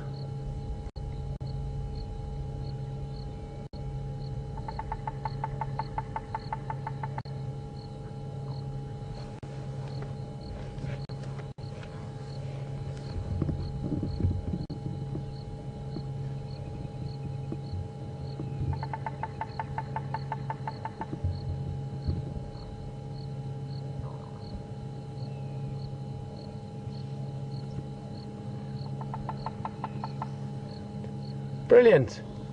If I'm getting it right, thank you, Will. Hey, look at that hyena. Quick, it's going to yawn. Look at those teeth. Sorry, I was looking this way and that way. And I'm always very excited to know we've got kids on the vehicle. It's just, I think young minds yearn to be out in nature, any nature, but certainly African nature. The spectacle, the scale of African nature is something that is really something all of us should experience in some way or another. This is a brilliant way to do so, and I think kids really enjoy it. So JK was just asking, JK, I'm actually quite curious, or would be curious to know where you guys are from, or in which school you are at the moment. I think it's so super cool that teachers, and it seems to be happening more and more, allow their kids to spend a little bit of time with Wild Earth, come for a game drive here in Africa, and even ask 1 or 2 questions. So if you could let us know where you're from, that would be great.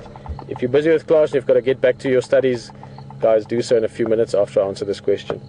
JK was just asking, when do we know when to back away? In other words, when we're driving around on safari and you bump into something, and presumably referring more to the big stuff, elephant, lion, and so forth, when do we know when to back away?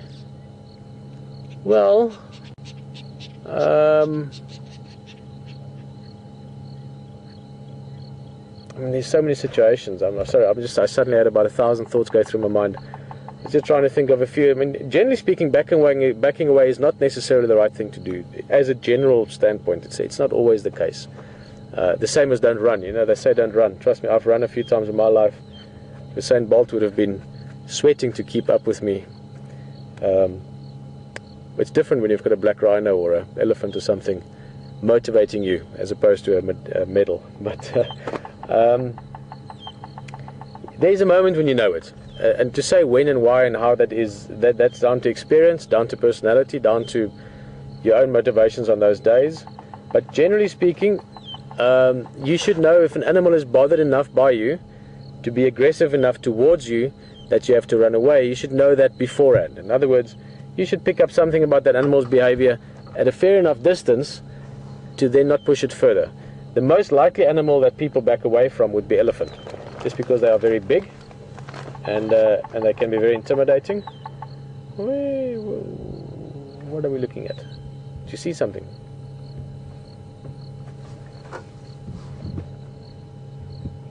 There we go, up towards the tree. That's the zebra. This sort of carrot at the moment that's we're hoping is going to bring a leopard out here for us.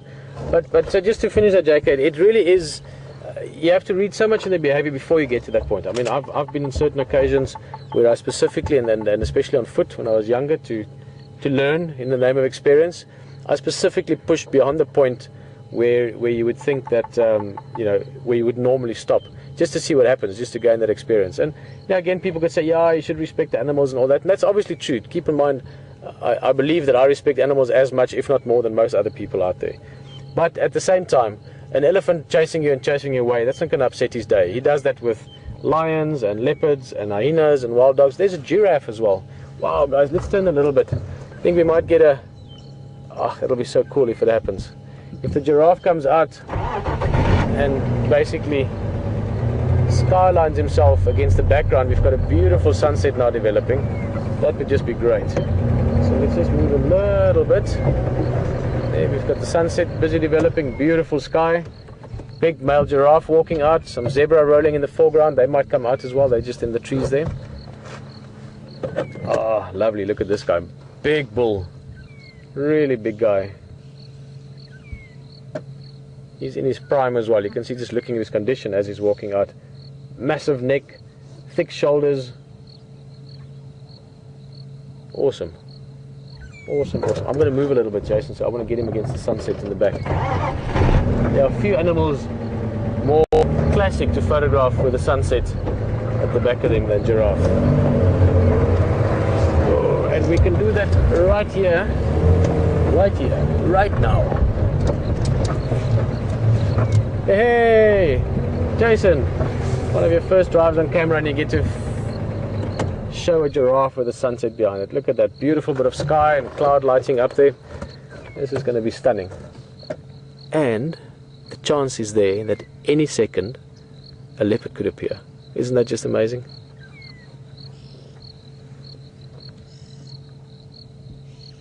Just to get back to a bit of a rambling talk there, JK, I was going to say that animals chase each other in some capacity or another, often, every day.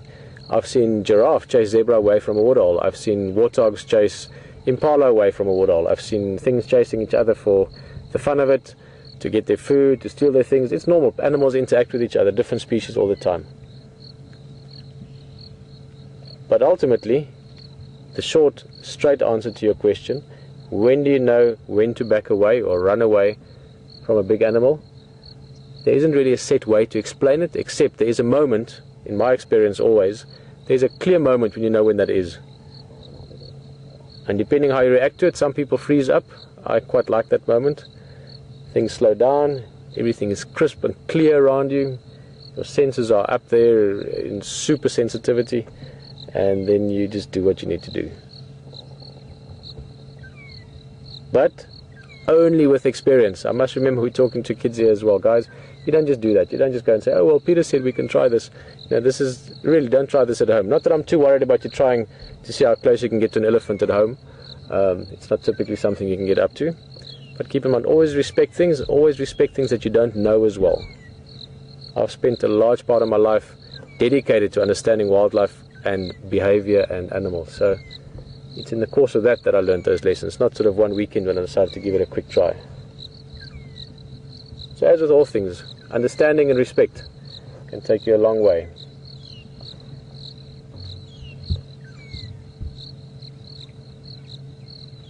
Here the zebra's coming out, sun dipping down, or it's actually just a way of saying it. We're actually turning, but you know what I mean.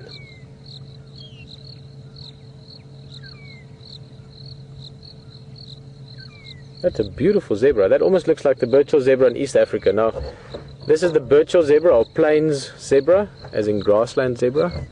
And in southern Africa, they typically have quite a dark shadow stripe, as we'll see with some of the ones coming out just now. But this one is particularly light. This one you could say, or you would not be wrong in saying, it's a white zebra with black stripes. Now compare them to the next ones coming out there. There's a couple more coming. Those you might think might be black zebras with white stripes. What do you guys think?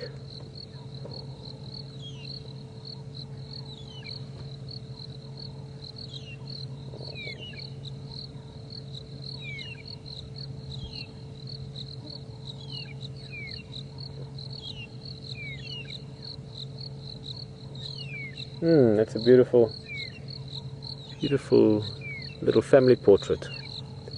Now, zebras do actually live in family units to a large extent. Typically you have a stallion with 2 or 3 or 4 or 5, a bit more as well, but let's say between 3 and 6, 3 and 7 females, permanent females in his group, or mares would be the right way, the same as horses. And that's a fixed herd, or a fixed unit. So the stallion and his mares, it's also called his harem. They live in a group, and when they have offspring, those offspring would, when they get to the right age, move away. So young stallions at about 2.5 years leave the herd. The same for mares as well. So they do actually live in fairly fixed family units.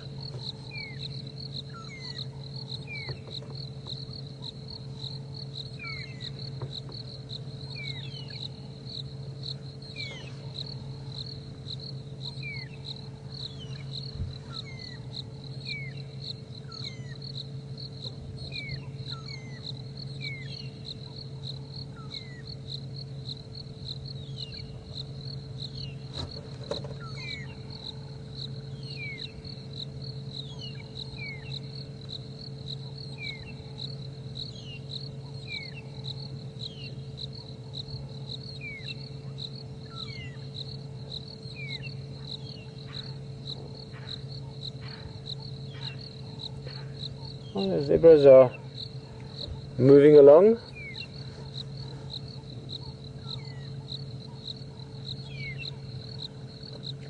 Always tails are swishing,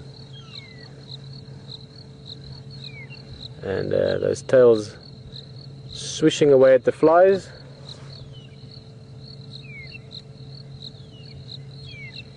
No sign of a leopard yet. I'm just looking around. We'll have a look at the hyena just now. She's still sleeping here. We're same place. Nothing's changed. Sun has dipped away. A little bit of color in the sky. Still beautiful time of night. Oh, actually, look at that. Let's go look at the hyena. Head is up in a little bit of a stretch. Oh no. Well, that was a lot of effort. A whole one stretch. But as we said, patience will be rewarded.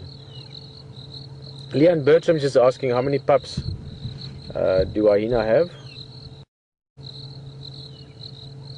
and it can be more, 2 to 4, but typically 2.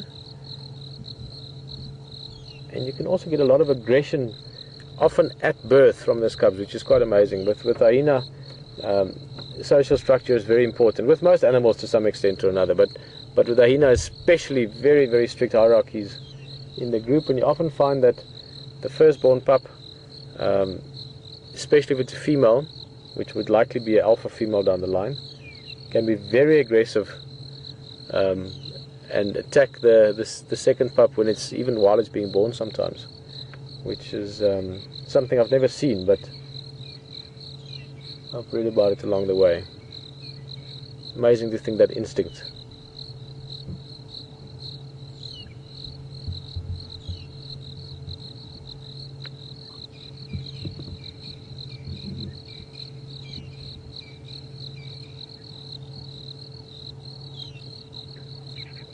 Life's pretty good if you're a hyena, or a zebra, or a giraffe, or on safari.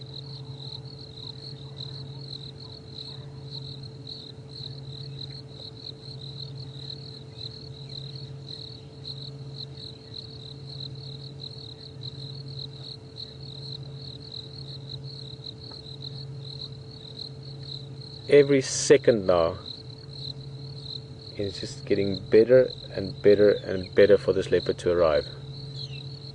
As the sun is setting, as it's cooling down, literally in the last minute or two, you could feel the temperature drop just a little bit. You can hear the crickets starting to call. You can hear a little bit of a changeover of shift if you want. This is referred to as your crepuscular time, which is your around sunrise and around sunset, that sort of grey part of the day, just before and after first light and last light. Magical time.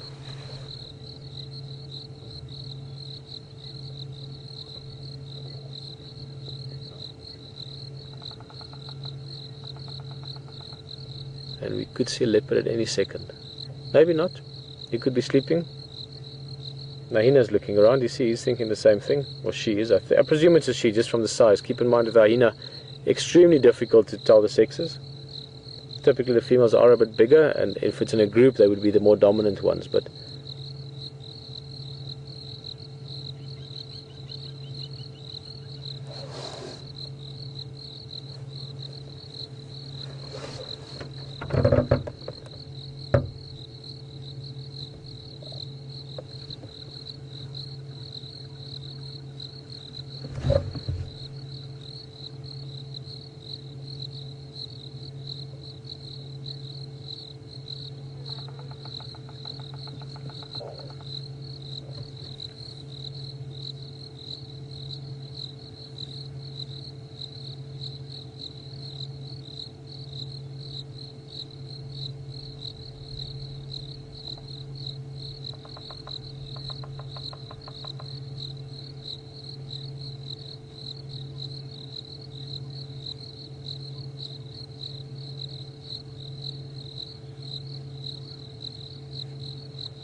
you know what? Let's give you a close look at this hyena.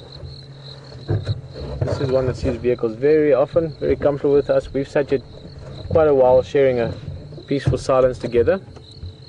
So I'm going to go just a bit closer and we can have a closer look. They actually have beautiful faces. You know, hyenas have got such a bad reputation.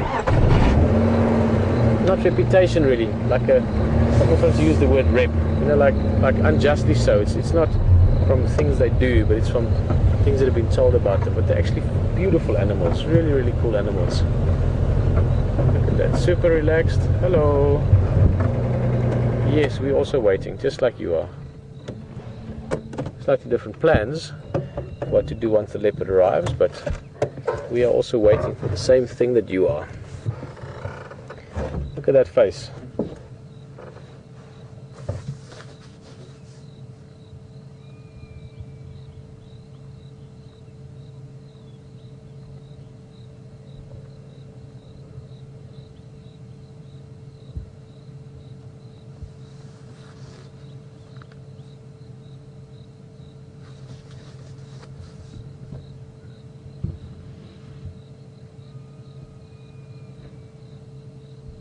Hello Rita. Rita Gilmore from Texas. I think you asked the question just the other day as well. Nice to have you back on safari with us. Just asking whether it's unusual to see hyenas alone like this. Oh, I just love this. Look at that face. Super relaxed. I mean, she's only about 6 yards or so away from us, not even opening her eyes while I'm talking. Very comfortable with the vehicle, and this is one of the reasons why this is such an amazing area to experience the magic of what a safari is all about. Because you can really see animals just in the natural surroundings, just doing what they do. And Rita, doing what they do, it is not unusual for hyenas to be seen alone. They live in groups. They are group animals or social animals. They live in clans. But it is quite common that they will spread out in different areas. One walks this way, one walk that way, each in his own direction. And then getting a little half a beady eye there. Hello. And then if they find big food, and keep in mind hyenas often will eat small things. They'll even eat insects and little things they can catch, and maybe a small little bit of carcass like this one is hoping for. But if they find a big thing, like a big carcass, or maybe where lions have killed a buffalo or something like that, then you will find them calling the others in the group, getting the whole clan in. So yes, they are social animals, but it's not uncommon to see them, like in this case, on their own, or quite often in twos as well.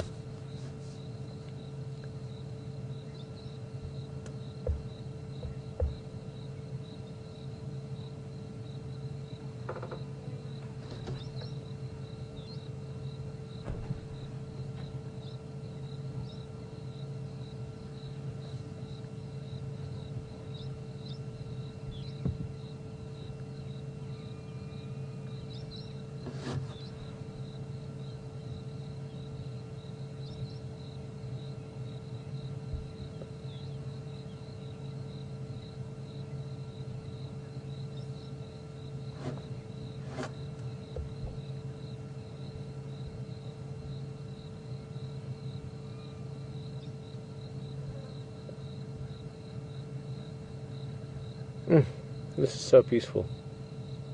Just loving this. The sounds, the feel, the air that's just suddenly gotten this sort of satin feel to it. Absolutely love this time of the night or the day.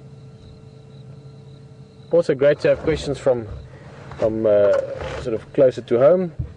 Nadav is just asking out of Johannesburg, what will happen if a leopard walks in here?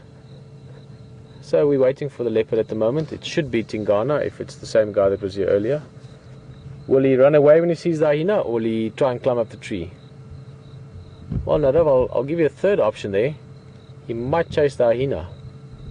Now typically hyena dominate leopard, but typically hyenas are in groups and leopards are alone. In this case, big male leopard, one hyena, they're not that far or unevenly matched in terms of size. In fact, the leopard might actually slightly heavier. You know, he might have a few pounds on the hyena. So that would be a possibility, but most likely is the leopard will see it, and I really hope this happens. I mean, we're going to sit here and wait because it's a likely thing to occur and an amazing thing to see if it does. But if we sit here and the leopard, depending on where he comes from, he might come from the other side and see the hyena. He might go into a little bit of a crouch and just sort of try not to be seen himself until he's closer to the tree and just run up the tree. Hyenas don't climb trees. Hey, they do big yawns though. Nice clean teeth. That's what happens when you eat lots of calcium the whole time.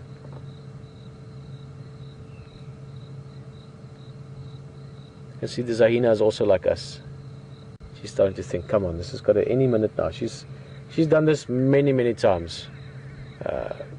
Hundreds of times in her life. Just waiting, knowing there's a carcass, knowing something's going to come to it. But she also knows that this is the time to start looking around. Also, not impossible, other hyenas could arrive here. Maybe ones from her clan, that's fine, but maybe other hyenas from a different area, that would be a potential worry.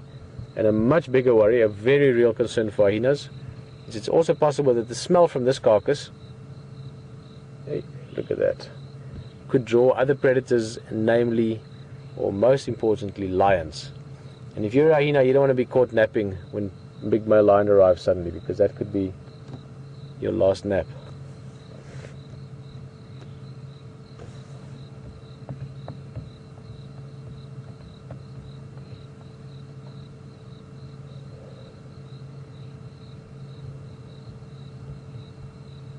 I would be amazed if this leopard moved on.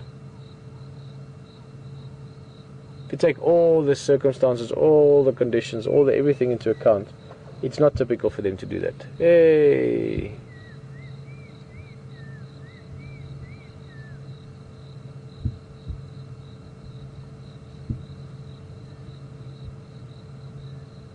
This is definitely a female. As I said, they can be quite easily confused with males. But you can see the two mammary glands that one of the two pups would have been suckling from. There you can see. Yeah. Where is she going? Maybe she's thought, this leopard's not coming and I can't climb a tree. I'm just going to go for a walk. I was going to say, just considering everything, we are on the cusp here of the territories between Tingana, the male we're potentially going to see, and Mvula, the male we saw just the other day. So it might also be that Tingana maybe has eaten the last few days, wasn't all that hungry, got an opportunity, caught the food, took it up a tree, ate from it soon after the kill, and again this morning later, and then decided maybe to move on, maybe just to rather avoid confrontation from another male that might arrive here as well. Maybe he's moved along to go scent mark and do his thing. That would also be a possibility. I'm still very strongly for the fact that this leopard's going to arrive, just because that's why I'm sitting here. That's why we're sitting here. And I still think the chances are very good. The hyena does so as well. This hyena, she thought no one's coming, she'd leave. But if you're a predator, you have to be an eternal optimist. Otherwise you would never get out of bed in the morning.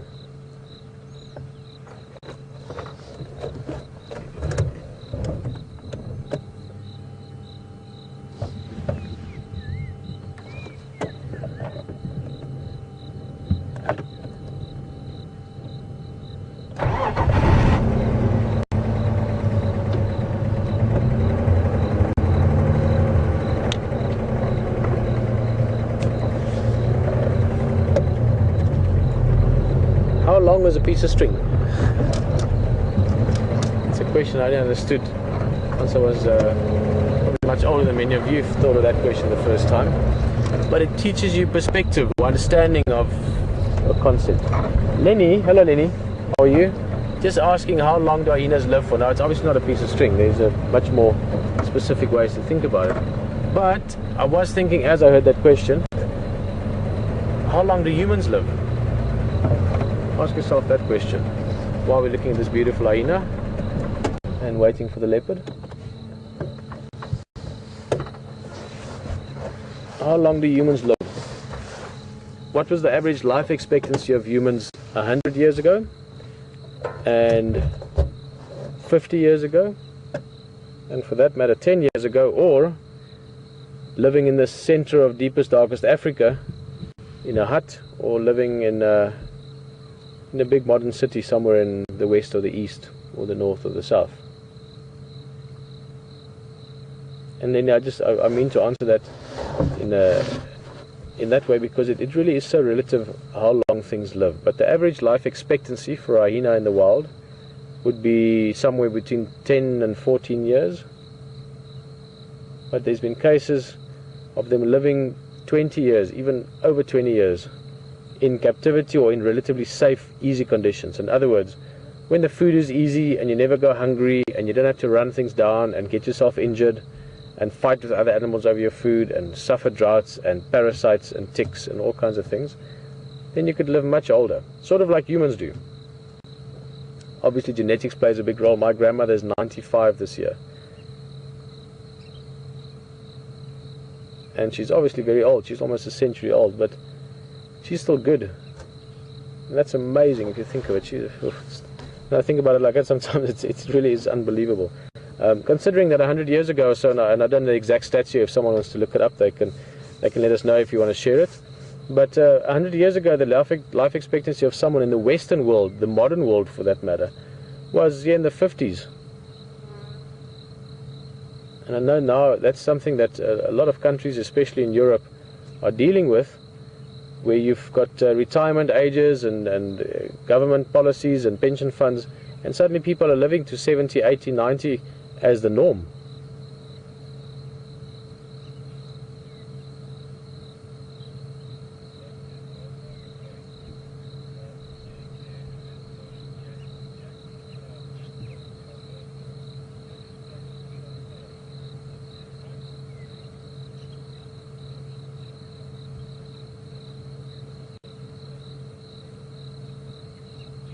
Oh, great.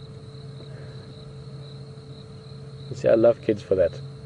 Always optimistic. Jackie's class had a little break. Jackie and them asked the question earlier, and they're back in the class and all the kids are cheering for a leopard. Come on, guys. But you mustn't shout it. You must whisper it. You must whisper leopard.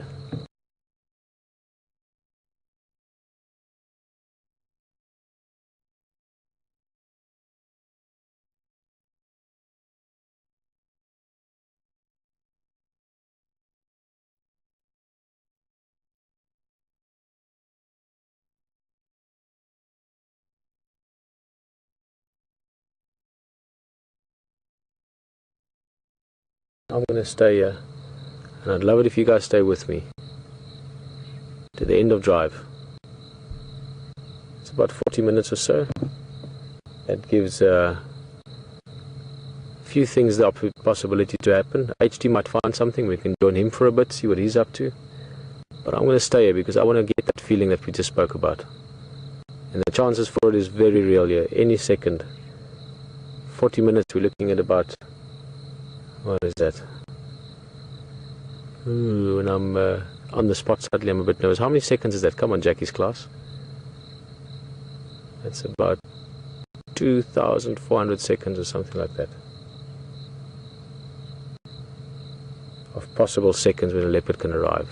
And that minute, that second, that moment when you suddenly see it, I just love that. And I'm going to wait for it. See if it happens. Believe that it will happen.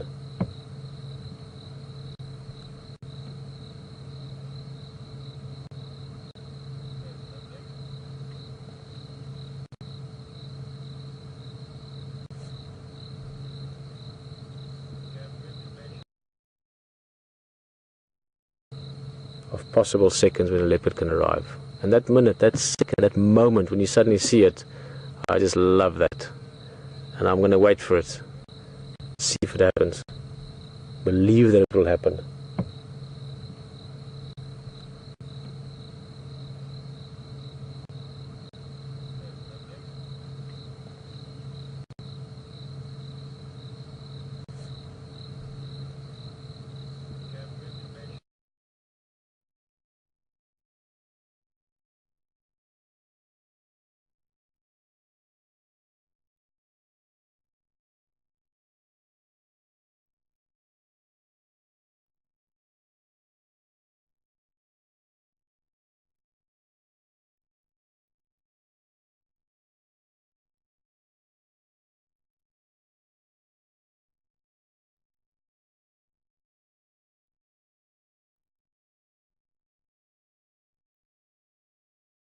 What?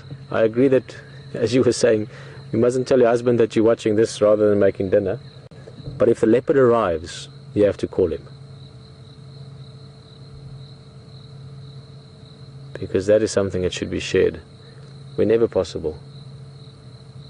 It is something that so many people can spend a lifetime of holidays and a lifetime of adventures in the bush and maybe see once or twice. Often I tell friends of mine about seeing leopard in this area. And these are guys that live in Africa, Namibia. They're guides, they travel, they see lots of places. And I tell them the kind of leopard you see here, and they sometimes think I'm making it up. In fact, one or two of them I could very excitedly tell them, listen, I'm going back there, and not only that, you can come with for the drive. I've had some really nice responses from friends of mine that were born in Africa, live in Africa, close to the land, being amazed at the things we see here. Such a privilege.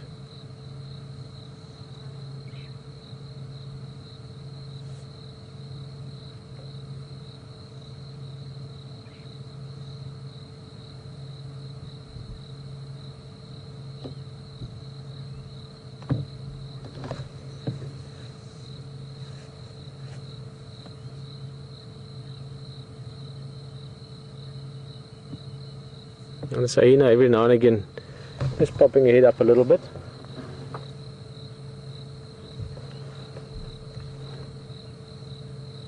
And that's just to look around. I mean, it's not necessarily that you're hearing something, but you can see around us here it is quite an open area,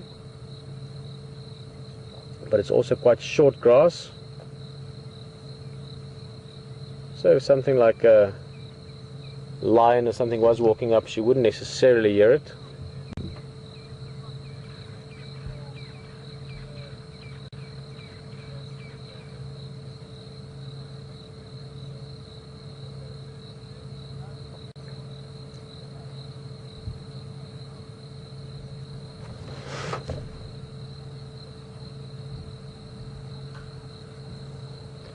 Well, there's another look around.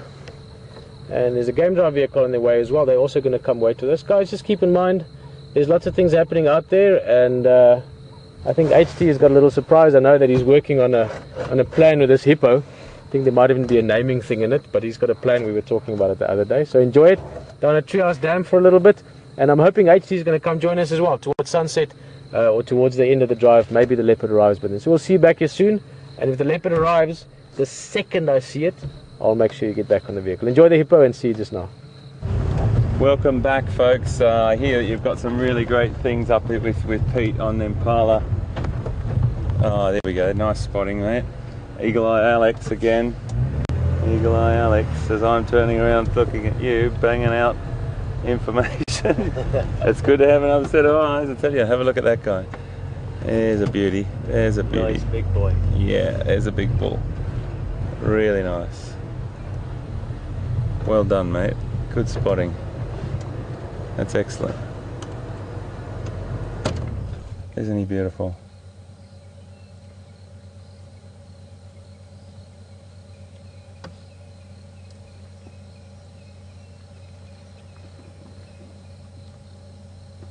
Such an inquisitive animal.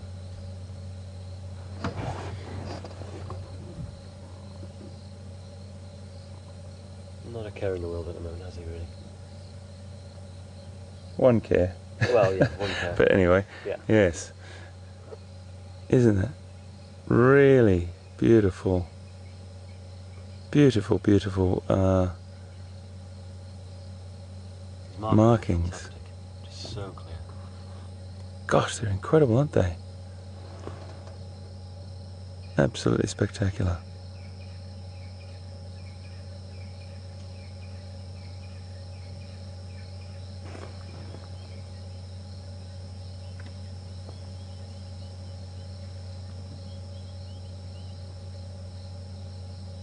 And that's all you hear sometimes walking through the woodland, isn't it? You just hear that sort of clip of a hoof or a crunch of a twig, and they move through so quietly. We're just on our way, folks, to visit our little friend the hippo that we're trying to habituate. Well, we're just trying to condition him a little bit more to vehicles at the moment. And when I started driving around here about 8-9 days ago, it was a bit tricky to remember all the roads, and I was just talking to Alex, and we were just familiarising ourselves with the roads because they're a really tricky network, and I think you really need to get your head around. Once you drive them, you get a much better idea, and Alex is in total agreement there. I think you'll really get it easily, mate, because this is familiarisation. Yeah. And you've done this many times before. Just picking up key landmarks that you might see here. That's exactly right.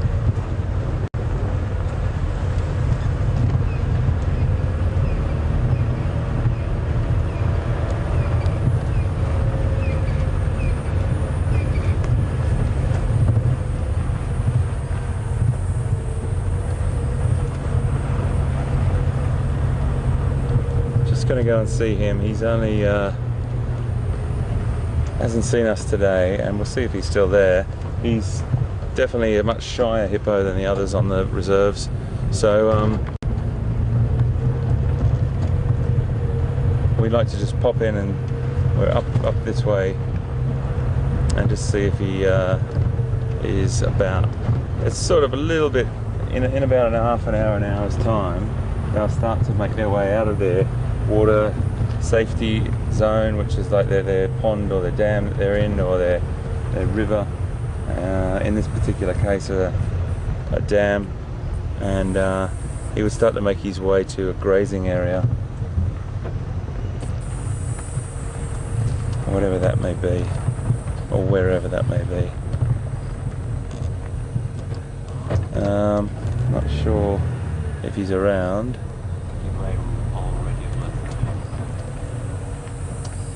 Nice and cool, so he's probably gone for a wander. Yeah. Wander up to 10 kilometres.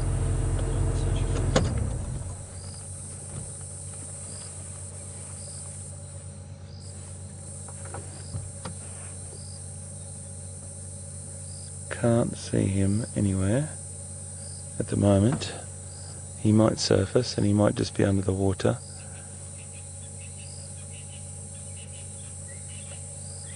Beautiful reflection on the water there, folks. We're just keeping our eyes open to see if he comes up. So the whole idea about this... you see him? No, I think that's terrapins. Yeah, there are some little turtles in there. But he might come to the surface, unless he's actually left the pond already. Dusk is definitely upon us.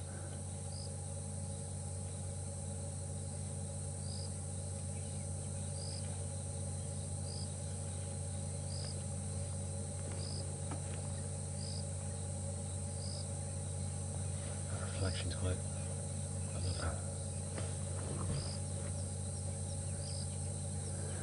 So we had a question, Alex. I just got to check who the person was.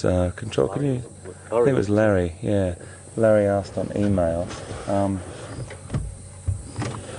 a little bit about some more memories from you when you were going to the zoo and all those sorts of things. Oof. I think it was just the opportunity to see so many, the wide variety of animals that obviously when you're young, 5, 6 years old, living in a big city, you don't get to see every day. Obviously, if you go to the parks, you see the pigeons, you see the squirrels. But going to the zoo on a weekend sometimes it's a fantastic opportunity just to see the diversity that that is out there, and just to see how different animals interact with each other, such as the cheekiness of the meerkats, and just the way the orientation of the penguins are, how they interact with each other. It wasn't necessarily all about the big animals. It's the little things as well that I enjoyed spending time just watching. Although one thing I wasn't too keen on back then was all the snakes and the reptiles. They weren't my favourite back then, but I enjoy seeing all the reptiles these days, especially the big ones like the rock pythons and things like that. You can get some big snakes in this country, and they're just fantastic to see. But yeah, some of the happiest memories of when I was younger was just seeing all the way the animals interacted with each other, and just spending time just sitting there, just spending hours at a time just watching them. It was superb. It was great fun. And of course, getting hot dogs as well. Absolutely, mate. And I think one of the other things about zoos is they can be the catapult or the platform, the springboard for you to just sort of launch your wildlife enthusiasm. And there's a lot of great zoos in the world that do amazing education, and Toronto Zoo is definitely one of them. There's some great zoos in the world that are that catalyst or that point or that trigger for young people to get passionate about wildlife. Same happened for me, mate, so I totally have a lot in common with you there. Yeah. Zoos, it doesn't have to be in a zoo where you can generate that enthusiasm for nature. And there's a plethora of stuff even on your doorstep, in your back garden, even if you just go for a walk into your local park. There's tons of stuff that you can go and see. Just look at the details, look at the little things, and enthusiasm will grow from there. Absolutely, mate. Totally agree. Shall we? We've been here for some time and he hasn't come up, so I doubt that he's actually going to come up.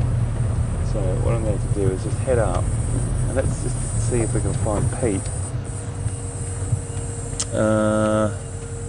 Let's see if we can find Pete, and maybe we'll just pop ourselves down. We've got about 25 minutes to go.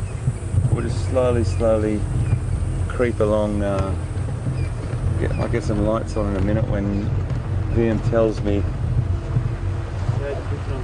Yeah? Okay, mate. Actually, you know what, VM? I'm going to turn around here, buddy.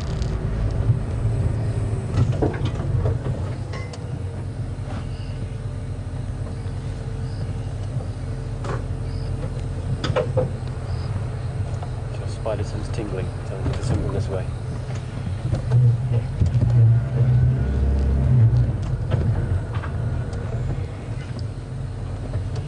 So, I know there's a few vehicles already up at the Leopard. Will in our control room, our directors, told me there's a few vehicles there, so there's no rush for us to get there. And Pete will definitely let us know if something comes in. So we might just meander our way down through a few more locations. What do you think, mate? Sounds like a plan. Sounds like a plan. We like a plan. Absolutely. It's so wonderful to have you on board, as always. I just want to thank you for sticking with us. A couple of little dropouts earlier, and a couple of gremlins in the system, but we try and iron those out as quickly as we possibly can for you, and we'll come back to you. We'll always let you know, either via Twitter or email or on the website, if something's gone amiss. But thank you very much. And it was a really great thing that people were watching this morning, and knowing that the rain had put us away, but then also watching their feeds to see that we came back online. And then, wow, did we come back online. It was one of the most beautiful sights, wasn't it, to see that big male this morning, mate? Absolutely superb. 2 in 1 day. I think I might have you aboard a little bit more often, mate. You're a bit of a lucky charm, my friend. Day of Yeah, oh, I like that too. Fantastic. So we're going to get our lights on.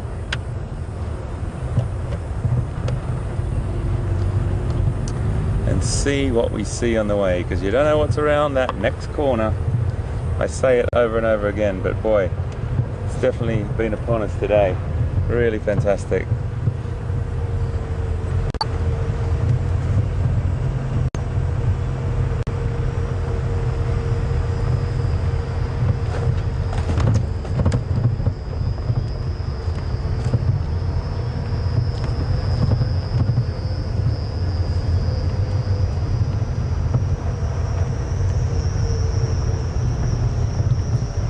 Alex, we've got a tweet from Barb G wanting to know if you were born in Canada and raised in England. Barb G. Hi Bob, nice to meet you. Yes, I was born in Canada. I was born in Wensleydale Hospital, and then spent about 6, 7, 8 years in Toronto before relocating to the north of England. Bit of a culture shock, but yeah, it was a nice change. And unfortunately, I've not had a chance to go back to Canada yet, but hopefully one day. One of my ambitions is actually to go and track the bears and the wolves in Canada. So perhaps one day I'll be fortunate enough to go back and track the wolves and the bears. But yeah, long story short, yes, I was born in Canada and spent the majority of my misspent youth in the UK. Hope that answers your question for you.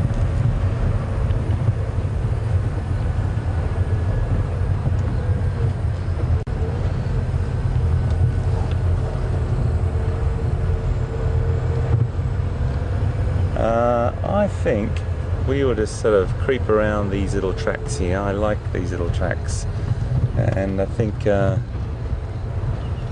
we might just play around down here and see what we can find. We've still got another 20 minutes, and we're only about 10 minutes away from Pete, if that. So let's do that. Just want to have a little scratch around down here, because this is beautiful.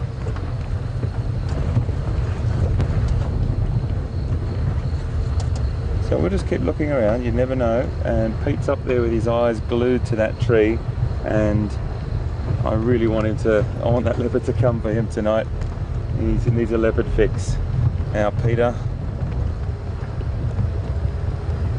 such an incredibly knowledgeable guy. He's a pleasure to be around, isn't he, mate? Definitely. He's such a good guy. It's just passion, it's enthusiasm. Yeah. It's contagious. Yeah. He's a good fella.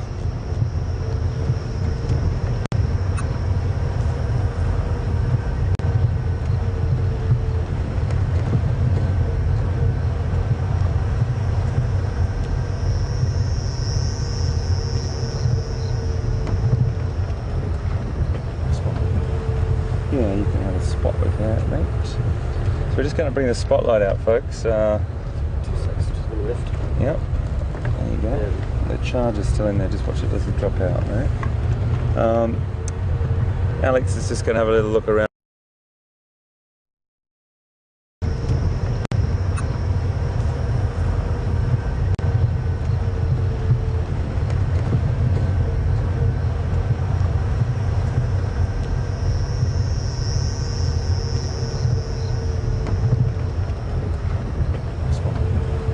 Yeah, you can have a spot with that, mate. So we're just going to bring the spotlight out, folks. 2 seconds, just going to lift.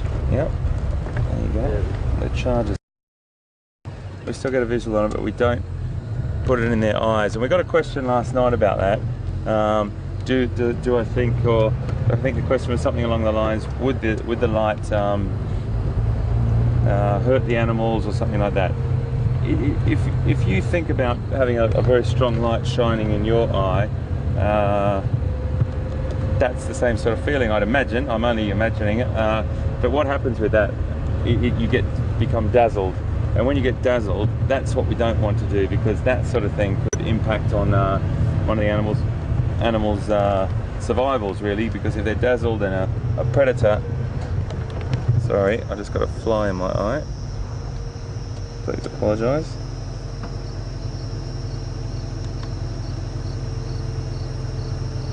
Okay. Yeah. Sorry, guys. Yeah, at least it wasn't flying your soup anyway. Yeah. Sorry, folks. Just got a... Okay? Yep. Do you want me to drive? No, I'm good, mate. I just got a fly right in my eye. Anyway, folks. I will get to drive the vehicle. You will get to drive the vehicle. I'm thinking about letting you drive the vehicle tomorrow morning, buddy. I am, because you know what? You need to get to know this beautiful car. It's a fantastic beast. But back quickly to the Spotlight. Very, very similar to if we were dazzled. You know, you sort of start, might make a mistake, you might fall down a step or something like that. So with an animal, if they're dazzled for a short period of time, it could be the difference between life or death if a predator, they didn't see a predator properly. So what we do is we just move it past them quite quickly, and we get a little bit of a handle on where the eyes are, and then we move forward from there. But I'm not going to make the camera go across from side to side. You can just trust that Alex is looking with the Spotlight at the moment, just to see if there's anything available for us on our way. I probably won't be able to head up to that leopard sighting to join Pete not the leopard sighting, the kill in the tree, because there's already 3 vehicles up there, and we don't do any more than 3. So I'll just cruise around here and we'll see what we can see, and we'll probably cross to Pete in a few minutes and see what he's up to.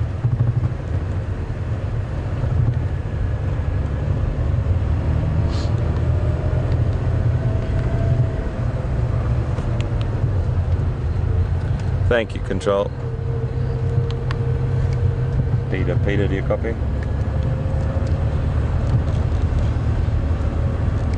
Peter, do you copy?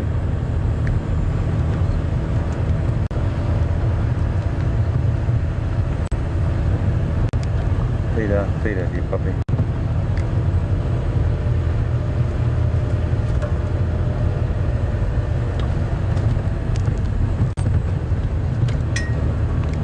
Hey mate, what's the situation at your Ingui sighting, mate? Is there any room for one more?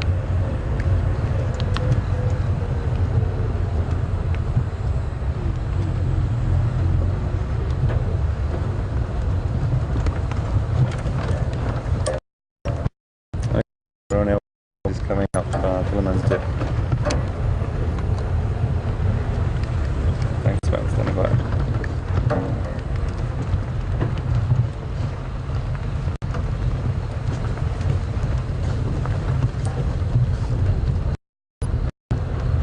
Peter, do you copy?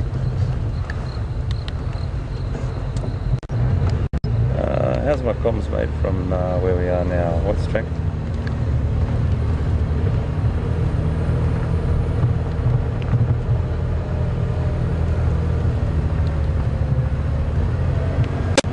Thanks, mate. Standing by.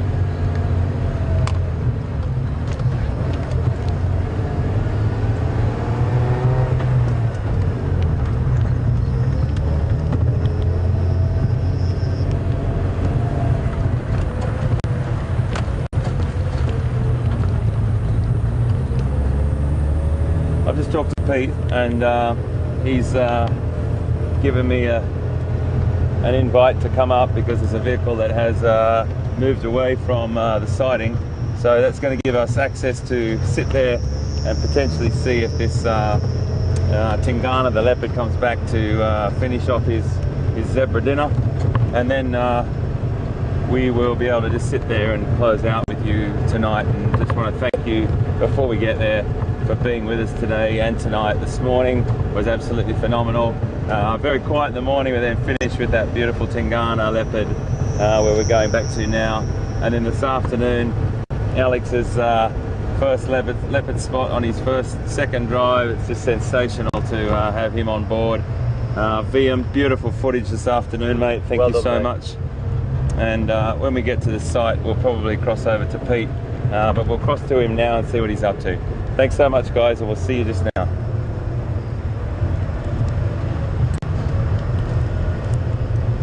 and yeah, I'll get back to you as soon as we have news. You too. Guys, welcome back this side. Sorry, you just caught me mid radio conversation there, just chatting to one of the guys from one of the lodges in the area. Well, it seems that hippo is continuing with its shy and elusive behavior.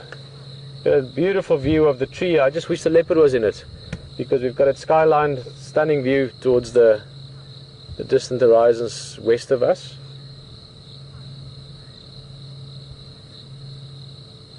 Just going to move a little bit. The hyenas even, they're still around, but they also move further away. It seems that the general interest has waned a bit. I am starting to wonder if this leopard didn't maybe decide to move on, because as I said, it is very much on the periphery here of Mvula's territory as well. So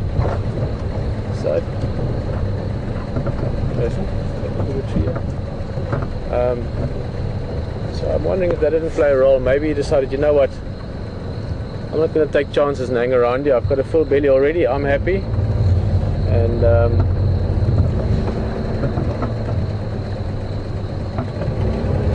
I'm going to avoid confrontation potentially with another male that's also big and also keeping an eye on his territory. So maybe that's part of it, or maybe the fact that we suddenly,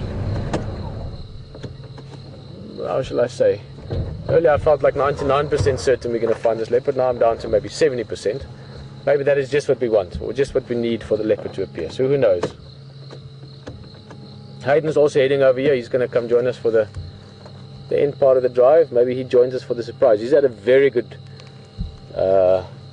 couple of days. He's had incredibly good luck, which I'm really happy about. He's a super nice guy, and he's had lots of challenges coming into this area. New roads, new people, new radios, everything going on, and this whole live thing, and suddenly getting to know that, you know what, this is actually extremely real. People are sitting with me on the vehicle from around the world all the time, and all of that's very exciting. He's enjoyed it immensely,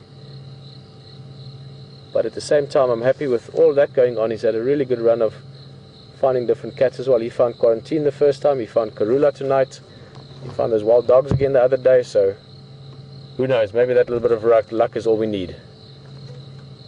If he arrives at just before the end of drive, maybe that will get us a leopard. Lots of insects tonight. That bit of rain we had over the last day or two, obviously it's starting to show its effect. Moths and mozzies and all kinds of things buzzing around us.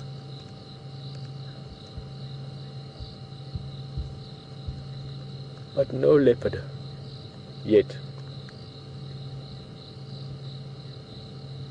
Just to show you again, if you've maybe just joined us, we spent quite a bit of time here on the earlier part of the drive, but up there in the tree, this is a big marula tree, probably at the height of about, I would guess that's about 6 meters or so. It's a zebra carcass. Here you can see the stripes. It's a young zebra foal that got killed by a leopard, a big male leopard called Tingana, which coincidentally means shy. He used to be shy in the beginning. He's not anymore. He's quite relaxed now. So the name is not describing why we don't see him at the moment. But what leopards do is when they catch their food, they typically try and put it high up in a tree like this, because that ensures that something doesn't come and steal it. Lions, hyenas, things that normally would steal their food if they have the opportunity, they can't come and take the food. If that kill was still on the ground, if that carcass was still on the ground, it would have been gone long by now. Those hyenas would have taken it away. So the plans worked. We just hope that the leopard has a plan to come back to its food.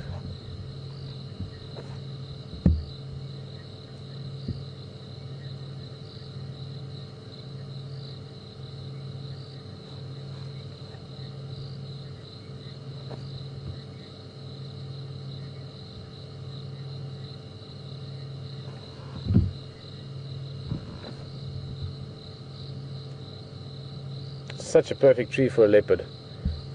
If you look at the tree in sort of its totality, or the whole tree, it's got a nice long trunk from the bottom, so it's quite a bit of a distance from the ground to the first fork.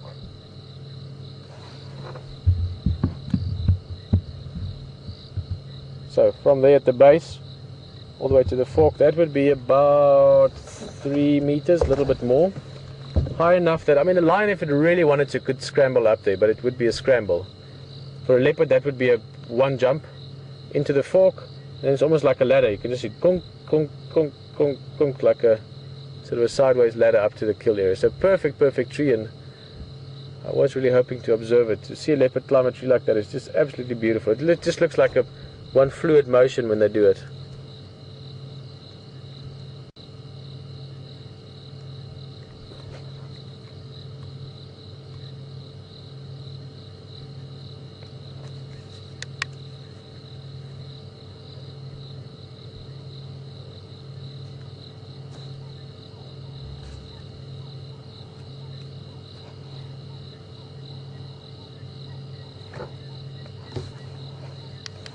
Just when you start thinking nothing's going to happen, but anything can happen.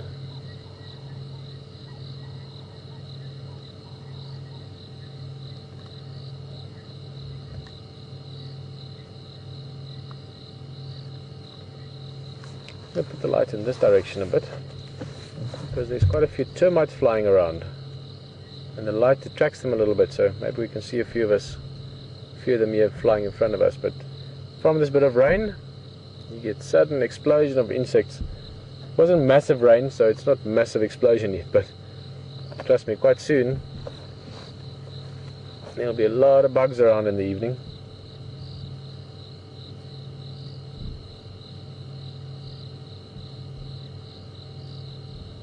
Just imagine we're sitting here and suddenly a leopard appears just there. This is like a beautiful picture if you look at it. Tree in the background, another tree here. There's a little termite mound area here. There's a bit of a high area, so if the leopard was coming in, he could come around the back of that, peek over the edge, see if there's hyenas around, quickly scamper to the tree. So I would love it if we suddenly saw a leopard's head pop out just there. And then run to the tree, one jump to the fork, kunk, kunk, kunk, kunk. That's how it'll go, just quicker than that. Oh, oh no, it's a car. Freudian slip there. For a minute I thought I saw an eye, even though I didn't have my spotlight in my hand, so it couldn't have been an eye. But I know what it is. I introduced him as part of the wildlife the first day. Hayden is one of those people that still has the wildlife as a big part of him, big part of his heart. So he's going to come join us. Last few minutes we're going to say cheers together. As I said, maybe he brings that luck with him.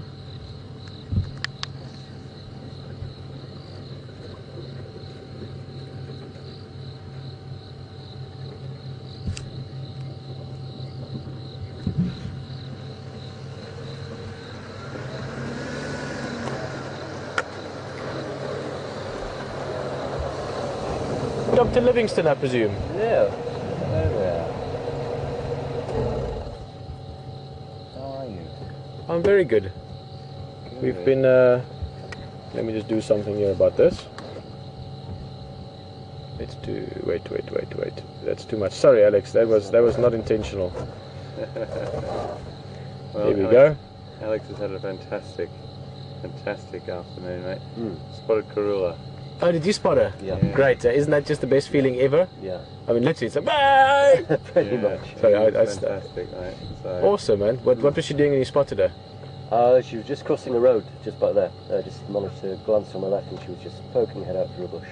Awesome. She just crossed the road and just hung around for a while, and then we followed her for a while. She looked like she was interested in finding something to eat, so she was ducking and diving, weaving through the bushes.